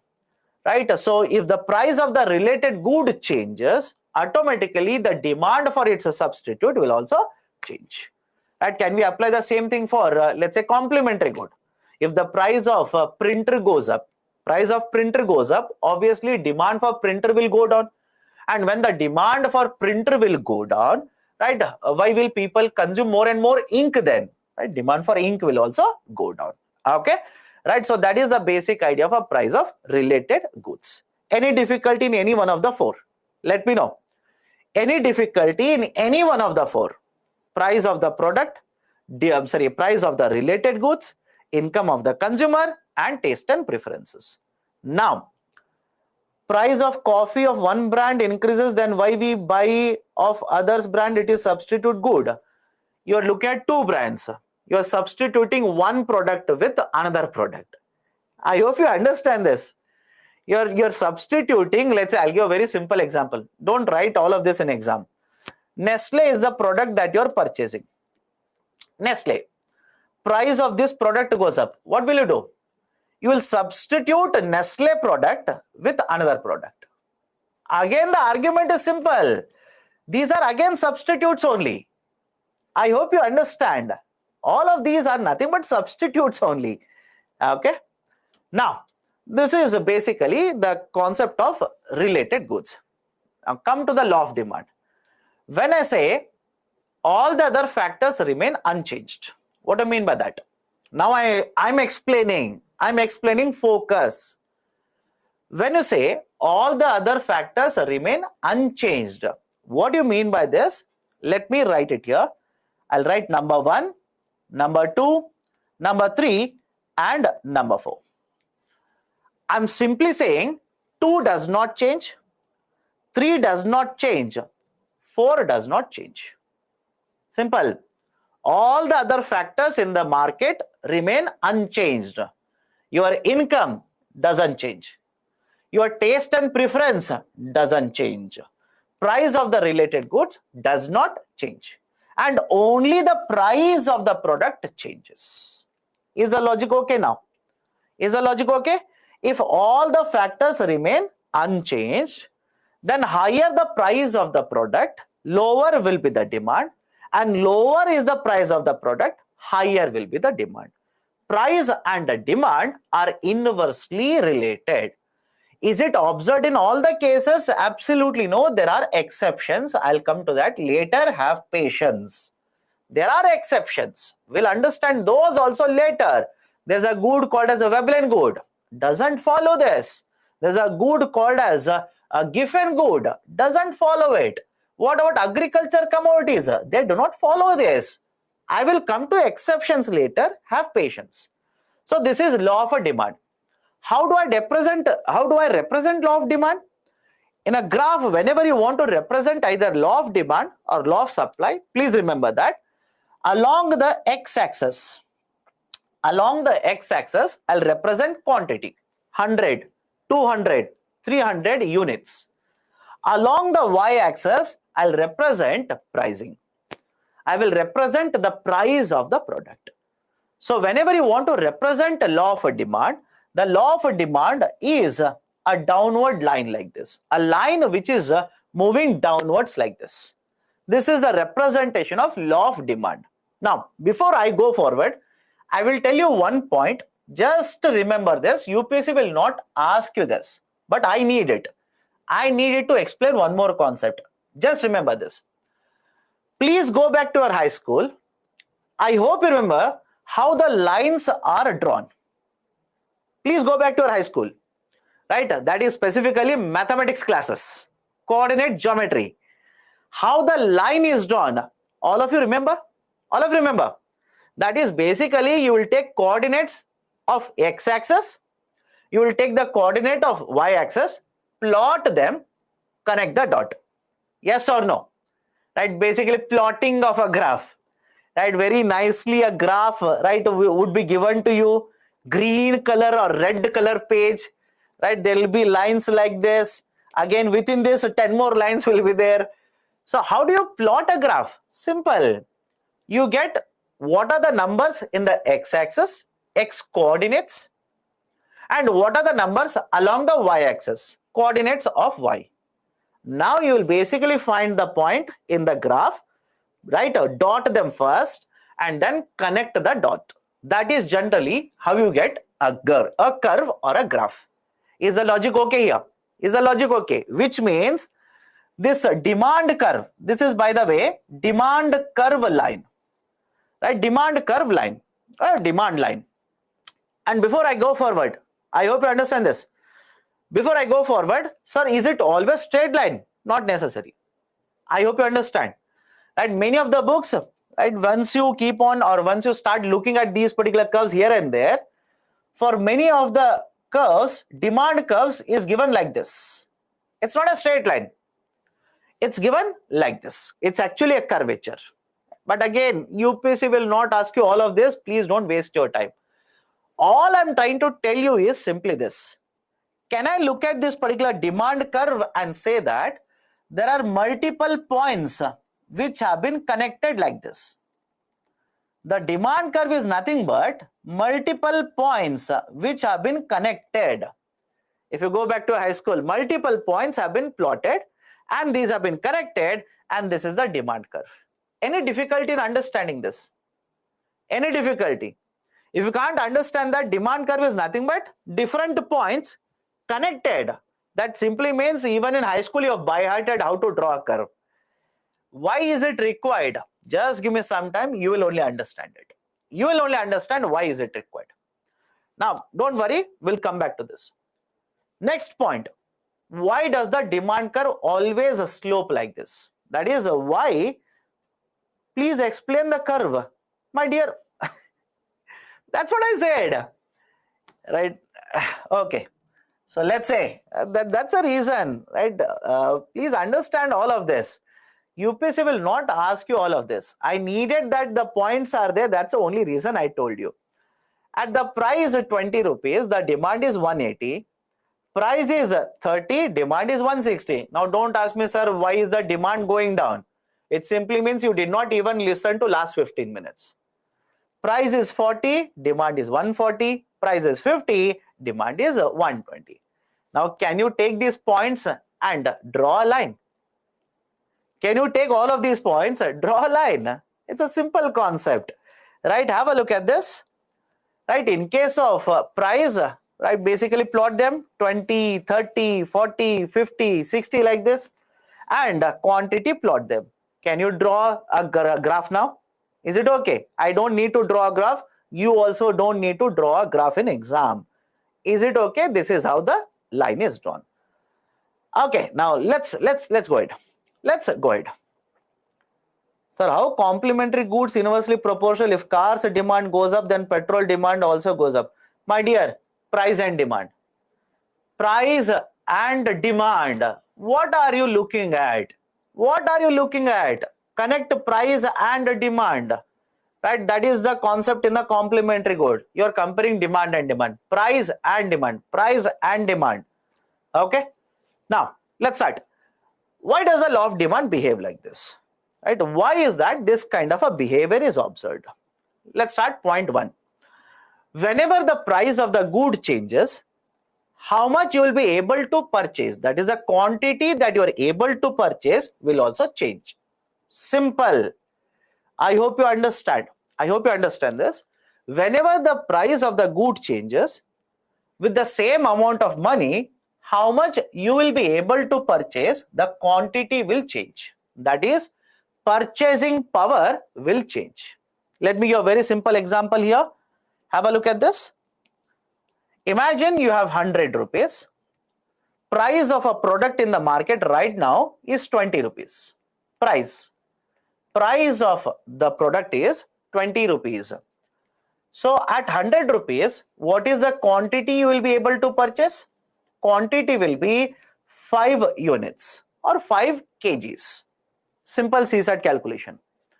Now, if the price of the product goes up from 20 rupees to 25 rupees, price of the product goes up from 20 to 25, how much quantity now you will be able to purchase? Lesser, right? So is it okay? Price has gone up, demand has gone down. That is the inverse proportion that I'm talking about, or inverse relation that I'm talking about. And what if the price was 25? Will go down to 20. The quantity that you can purchase will automatically go up. So that is basically the inverse proportion. Is the first argument okay with all of you? Purchasing power will change and the quantity demand will also change. Point number two. Point number two, people will start substituting. Simple. Why does the demand go down? People will start substituting. Now it should not be very difficult for you to understand substitution. If the price of the tea goes up, people will obviously substitute tea with coffee. If Nestle coffee price goes up, people will substitute Nestle with someone else, that is, let's say, brew coffee. So that is basically the idea. I hope you understand. That is basically the idea. Okay, so this is the second reason why generally the price and the demand are inversely related. Okay, right? So this is the law of demand. Any difficulty in the law of demand? Sir, increase the pace of the class. No, let's not increase the pace of the class. This is first class, and many of the students are not from economics background. Right? Some people will understand it quickly at once. Some people will take some time. Right? It's always the benefit of every good. Everybody. Let's take everyone. Okay. Next one is the law of supply. Next one is law of supply. Right? What does law of supply simply state? Right? What does it mean? Simply, it refers to all the factors remaining. Right? All the factors remaining equal, that is unchanged. The price of the good or a service, right, if it changes, the quantity of goods or services supplied will also change. I hope you understand. Right? I hope you understand this. It is on the supply side, not demand side, supply side. If the price of the price of the product, price of the good again or service goes up, the supply will also move in the same direction. That is, the supply will also go up. Right? So if the price of the product goes down, the supply will also go down. Now why? Right? Have a look at this. Why? Have a look at this. The argument is simple here. In case of the law of supply, imagine you're a manufacturer. That's where you need to understand. You're a manufacturer. You're a supplier now. You're supplying this bottle. How many bottles you supply is affected by various factors. There's a term called a subsidy. Don't worry, I'll come to that later. Please have patience. Right? How much of the bottles you will supply, there are many factors which will influence this supply. What I'm saying is, nothing will change. No factor will change except the price of the bottle.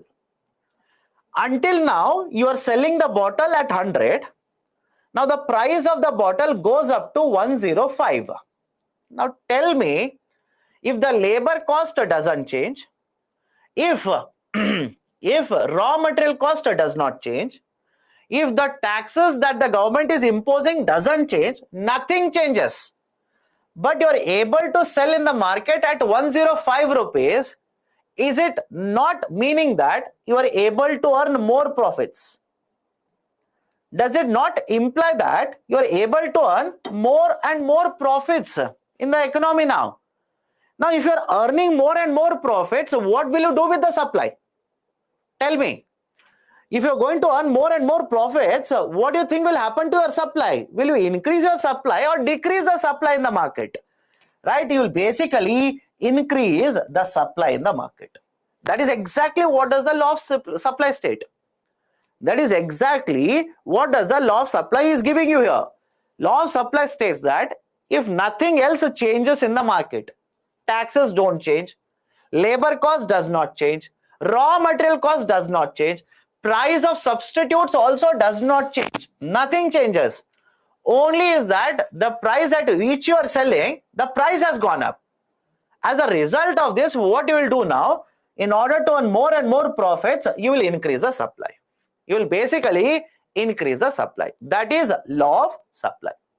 How do I represent the law of supply? Right, the upward curve. I can use a technical term here. This is called as an upward sloping curve. I repeat, this is referred to as an upward sloping curve. The law of demand, the curve was downward sloping curve, and this is called as an upward sloping curve. Right? Any problem with the law of demand and law of supply, please do let me know now. Any difficulty? Right? Law of demand, buyer's side. Law of supply, seller side. Law of supply says nothing else changes. Price goes up, supply goes up. Price goes down, right? Supply goes down. Law of supply, that's what I'm explaining here. Understand this. If no other factor in the market, that is raw material cost, what were all the factors affecting supply? That's what I'm telling you now. Law of, the cost of labor, cost of technology, the taxes imposed by the government, subsidies given by the government, the price of the related goods, nothing will change. All of them will remain same. But rather than selling at 100 rupees, now you are able to sell it at 105 rupees. What does it mean? It simply means you are able to earn more profits. You are able to get more profits when you sell the product in the market. So what will you do? You will supply more and more in the market. That is law of supply. So if no other factors will change, price of the product goes up, supply is also going up. That is law of supply. Any difficulty? Okay. Now, does the law of supply and demand apply always? Is it universally applicable? Can you observe it every time? Of course, no. There are exceptions. There are certain exceptions. One, right, availability of substitutes. Right, availability of substitutes. Now, simple question to you. If the substitutes are very easily available means what? Imagine you went to a hotel, you went to a restaurant, you looked at the board, tea is 10 rupee, coffee is 9 rupee. Simple. You went to a restaurant, tea is 10 rupee, coffee is 9 rupee. Don't you think substitute is very easily available? I hope you understand this. I'll repeat it again. Right, sir, what is exception? My dear, exception to law of demand and supply. Focus on the discussion. Focus. You went to a restaurant, you see the board, tea is 10 rupee, coffee is 9 rupee. Don't you think a substitute for tea is already easily available?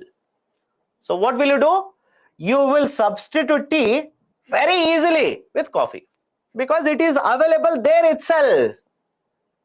Right? So whenever the substitutes are very easily available, people will immediately substitute the products. But what if the substitutes are not available? Point one. What if substitutes are not available? And the second, within that only, substitutes are available but slightly difficult to get them. Sir, what do you mean by that? Tea is there, coffee is there. The hotel owner says coffee cost is 9 rupee. But we are preparing coffee, you will have to wait for 20 minutes. You will wait for 20 minutes, I will give you. Right? Don't you think the substitute is available? But right now difficulty is getting it at the same point of time. So whenever substitutes are very easily available, you will substitute. But if the substitutes are not available, then there is no question, price is high, you will consume it. And if the substitutes are available but very difficult to get them, then again the problem will be there, you will continue to consume. Second one, good is essential or non-essential. What do you mean by essential here? Simple. Do you require to consume them to remain alive? I hope you understand this. Do you require to eat them or consume them to remain alive? Such a good is called essential good. To what are the goods, what are the services that are required to remain alive? These are generally referred to as essential good. For example, food grains. For example, food grains. Don't you think food grains are essential? Anybody who is here who says, sir, food grains are, no, not essential. These are very, very luxury products, non-essential products. Anybody here? These are essential. Now tell me, price of the essential food grain goes up. Price of the essential food grain goes up. Will you suddenly reduce the demand? Will you suddenly reduce the demand? Of course no. I'll give you one example here. Remember that salt, very peculiar product. Very peculiar product, salt. Now, how many of you think price of the salt changes, the demand for the salt changes? Just apply what you have observed in the home. Don't become economist here, just become a common man. Price of the salt changes, demand for salt also changes. Anybody here who says, yes sir, that is correct? No. For case of salt, and that is the reason I said it's a peculiar product. In case of salt, it has been seen that price changes, demand almost all the times remain same. Even if there is a change, very, very, very negligible change. Very negligible change. Can I give you one more example? Petrol. Petrol. Right? How many of you think price of the petrol changes or demand will change? Don't say, sir, I will change. Right? You might simply say, sir, I will change. But you are micro. Look at macro here. I hope you understand. Your micro, look at macro. That is basically the kind of a demand that is there for petrol doesn't change. It remains always high. Right? That's the reason. Please understand this. Good is whether essential or non-essential. That will also have an impact on what is the demand if the price changes. Impact on the budget. What do you mean by budget? Expenditure. Simple. Impact on the budget is nothing but expenditure. I'll give a very simple example. Just think of it. Just think of it. Whenever the price of onion or onion, whenever the price of onion will change, do you think immediately in the houses they will reduce the consumption? I hope you understand this. Right? Whenever the price of onion changes, immediately people will not shift. Immediately people will not reduce. Why? Generally what happens is, in a house they will wait. Wait in the sense what? This month, let's say, price of onion has gone up, let's say by 2 rupees per kg. But it might happen that somewhere I'll be able to save money. Is it okay? Right? Most of you do this. Most of you do this without realizing it. And most of the times what happens is price changes. Suddenly will not change the demand. Right? You will wait for some time. Understand what is the impact of this price rise on your consumption, on your expenditure. Then you will change the demand. All of you will agree? Right? All of you will agree. If you don't agree with me, then you do not know how even the houses actually function. Right? Especially middle class houses, middle class income houses. Goods which have shorter shelf life. Goods which have shorter shelf life. What do you mean by shelf life? Expiry date. Simple. Shelf life is nothing but expiry date. Let me give a very simple example. How many of you think vegetables, we can keep it for very, very longer duration? So longer duration means what? Let's say rice. Let's say rice. Don't you think vegetables compared to rice will perish very, very fast? Perish means become useless. Right? So fruits. vegetables, milk, etc., etc., etc. Now follow this carefully. What does the law of supply state?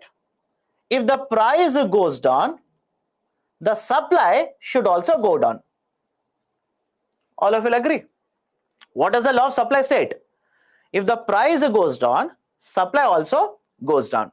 And please connect it to current affairs. Connect it to current affairs. Now, can you apply that in the context of onion? Think of it. Can you apply that in the context of onion? Can you apply it, right, let's say for green leafy vegetables? Green leafy vegetables. How many of you here think that when the prices of onion in the market will go down, supply will go down? How many of you think that? If you say yes, then it simply means you don't even know what is happening in India. Forget about rest of world. You do not even know what is happening in India. Why I'm talking about it so much? How many of you heard of onion prices crashing very, very recently? Current affairs. This is where I expect you to read newspapers. Onion prices fell down very recently. Why? Right, in Lasalgaon market. Lasalgaon is a wholesale market. One of the biggest wholesale market in India. I'm sorry, in Asia. In the wholesale market, the price of onion fell down to 2 rupees per kg. 2 rupees per kg at one point of time. Now, some of you will simply imagine I'm a farmer. I've looked at it. Price has gone down. Will I stop my supply of onion? If I stop, what will happen to onion? Can onion be stored for 1 year? Can you store onion for 1 year? Can you store onion for 5 years? Not possible. So can you apply the law of supply to these kind of products which are perishable in nature, which have a very, very short shelf life? If you apply it, then you're basically not going to earn even that 2 rupee. So that's the reason. Have a look at this. Have a look at this. Law of demand is there, law of supply is there, but you cannot always apply them. There are certain exceptions to both of law of supply and demand. Next, rare articles such as paintings, coins, etc. You tell me, if every one of us, right, starts painting Mona Lisa, we become wonderful painters. We'll start painting Mona Lisa and start supplying it in the market. What will happen to the price of Mona Lisa? Right, very rare coins, very, very rare coins. More rare they are, prices will be so high. I hope you understand this. Right, the reason is very simple here. Very simple. Paintings and coins, these are not produced in mass. And when I say coins, not the RBI coins. Don't apply it to RBI coins. What if you're basically, right, you come across, let's say, coins which were minted during Vijayanagara period, right, or let's say Mughal period. Don't you think those, right, whatever is law of demand, law of supply, doesn't matter. Doesn't matter, right? The prices of these commodities will be always be very, very high. I hope you understand this. And finally, future expectations. Very, very peculiar feature. Let me explain this. Future expectations. Right? What do you mean by future expectations here? Your perception, your estimate of how the prices will move in the future. Simple. What is the future expectation here? How do you understand, or how do you, right, basically take the market information? What do you, right, basically derive out of it? Right? For example, let me ask you a very simple question. In the last 2 months, right, continuously price of onion has increased. Right? Understand this carefully. For the last 2 months, constantly, the price of onion has increased. You go to the market. Now, don't you think you will also calculate in your mind? Today, the price of onion is 80 rupees. After 1 week, the price could be 100 rupees. I hope you understand. Today, the price is 80. After 1 week, price could be 100 also. So, will you purchase only 1 kg of onion? If you require 1 kg a week, will you purchase only 1 kg? No, You will rather purchase 2 kgs, 3 kgs, 4 kgs. Why? You expect that in the future the prices would go up. Can it happen on the other side? Can it happen on the flip side? Of course, yes. You want to purchase a car. I hope you understand this. You want to purchase a car. In the last 2 months, the price of car has fallen by, let's say, 20% for all the cars. Now, don't you think again you will have the same calculation? In the last 2 months, a 20% fall. If I wait for 1 more month, it could fall down by another 10%. It could fall down by another 5%. It will become much more cheaper. So when you realize or when you calculate like this, will you not postpone your consumption? I hope you understand. Will you not postpone the consumption? So argument is simple. Because of certain market analysis, consumers will either prepone the consumption, purchase more today, or purchase later. Right? Don't you think the law of demand or law of supply is not applicable to this argument? Right? So this is basically the idea of exceptions to law of demand as well as law of supply. Again, are there any more exception? Of course, yes. There is a good called as Veblen good. There is a good called as Veblen good. It is an exception. There is a good called as Giffen good, which we'll discuss in the next class. Don't worry. Giffen and Veblen goods again are exceptions. We'll discuss that. Please don't worry. So far, so good. So far, so good. Any doubts? Now, let me go to the next point. Market equilibrium. The idea of market equilibrium. Last concept for the day, then I'll stop. What is this market equilibrium? Until now, law of demand, law of supply has been discussed separately. We discussed law of demand separately, law of supply separately. But in the market, it is not separate. Both, that is law of demand and law of supply, are simultaneously applicable. Is it okay? Right, I hope you understand this. Law of demand, law of supply, we have discussed it separately. But in the market, it's not like that. Demand is there, supply is there. Both the laws are simultaneously applicable. And that's the reason, please have a look at the graph that I've given here. Have a look at the graph. Right, this graph represents a situation wherein law of demand and law of supply both are applicable. And right, is it okay? Is it okay when I say that one of the line is going down, one of the line is going up? Right, law of demand is sloping downwards, law of supply is sloping upwards. Now, simple question to you. Go back to your high school. I hope you remember the teacher telling you like this. If two lines are moving in different angles, I hope you understand this. If two lines are moving in different angles like this, at one or the other point of time, they will have to cut each other.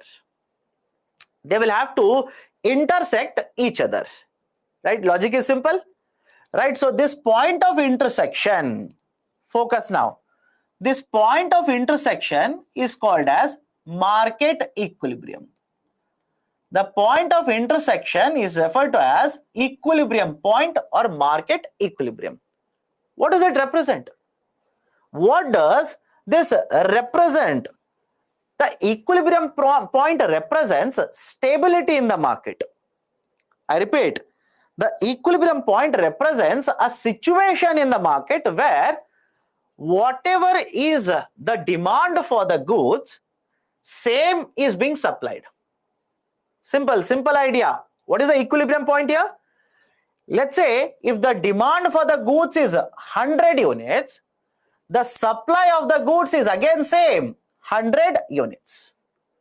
So in a market where the quantity supplied is equal to quantity demanded, it is called as a market equilibrium price. Market equilibrium point. And let's say the price for the product is 20 rupees. Right? If the price of the product is 20 rupees, then this price is called as equilibrium price. This is referred to as equilibrium price. There is one more name for this. It is also referred to as clearing price. It is also referred to as clearing price. Why it is called as a clearing price? If I am supplying 100 units, you will purchase all the 100 units. Where are the goods in the market? It is referred to as clearing price. And understand the logic here. Whenever the supply in the market is higher than the demand, please look at the points, you will understand. Whenever the supply in the market, this is a point on supply curve, this is a point on demand curve. Whenever the supply in the market is higher than the demand, this is called as a surplus situation. This is referred to as surplus in the market. Surplus means what? More supply. Imagine the demand is 100, but you are supplying 150. That extra 50 is called as a surplus. A simple question to all of you, answer this. If supply is more, demand is lesser, what will happen to price? Start answering, right? We are almost at the fag end of today's class. If the supply is more, demand is lesser, what will happen to prices? Prices will fall. Prices basically will start falling. Right? That is what the application part says. Because in the law of supply it says, price goes up, supply goes up.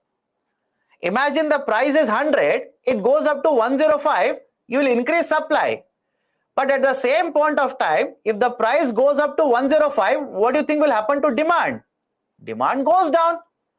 Right? And now the supply is higher, demand is lesser. That is surplus. And now what you have to do? Can you keep on supplying at 105? It is not feasible. Demand is lower, reduce the price. And the same thing on the other side, shortage. Right? The demand is, let's say 200 units, supply is 100 units. I hope you understand this. Right? The supply is 100 units, right? The demand is 200 units. So when the demand is higher than the supply, the prices will have to keep on increasing. This is how the market will actually behave. This is how we will move towards equilibrium point or market pricing, or let's say clearing price. Done? Any difficulty in understanding this? It's a simple idea. Supply becomes higher, market prices should fall down because the demand is lesser. Right? If demand is very high, supply is lesser, right? Obviously, demand is much higher, you will have to increase the price. Done? Any difficulty? Any difficulty? It's against law of supply. No, it's not against law of supply. We are applying the law of supply itself. What is surplus? Supply is higher. Demand is 100 units. Supply in the market is 150. Extra 50 units is a excess supply, surplus supply. So the prices will have to be brought down. Any form of economy, there are differences in the wages based on the nature of work. Then why we discuss income inequality explicitly in capitalism? Income inequality, please understand, it is present in case of capitalism as well as socialism also. But wealth inequality is a manifestation. It is present in capitalism, not present in socialism. Right? Because even in socialism, everybody is not given same salary. Right? That's not logical also. Income inequality is present, but the income inequality, because the private sector ownership is there, will also manifest into wealth inequality in case of socialism. Okay? Explain first exception. What is clearing price? Clearing price simply means whatever goods we are selling at X rupee, you are purchasing all the goods at X rupee. Clearing means no goods are there, everything has been purchased. Okay? Availability of substitutes. If the substitutes are easily available, I repeat, if the substitutes are easily available, the demand for one good will go down much faster. Price of tea goes up, coffee is easily available, demand for tea will automatically go down. Okay? Explain market equilibrium. My dear, now basically you're asking me to explain last 10 minutes. How? Right? What were you doing then? And market equilibrium basically means the quantity which is being supplied is equal to quantity being purchased or demanded. 100 units are supplied, 100 units are purchased. That is a market equilibrium. Can we finally get to know in law of demand and supply we compare relationship between demand and price? Again, what do you want to know in that? I don't understand. What do you want to know? Third exception, impact on the budget. How much is the impact of price rise on your expenditure? I hope you understand. Right? How much is the impact of price rise on your expenses? If the impact is very large, automatically you will cut the demand. You will reduce the demand.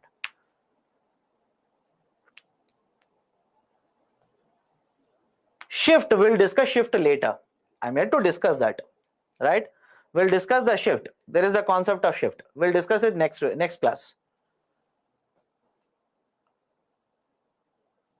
Okay, done.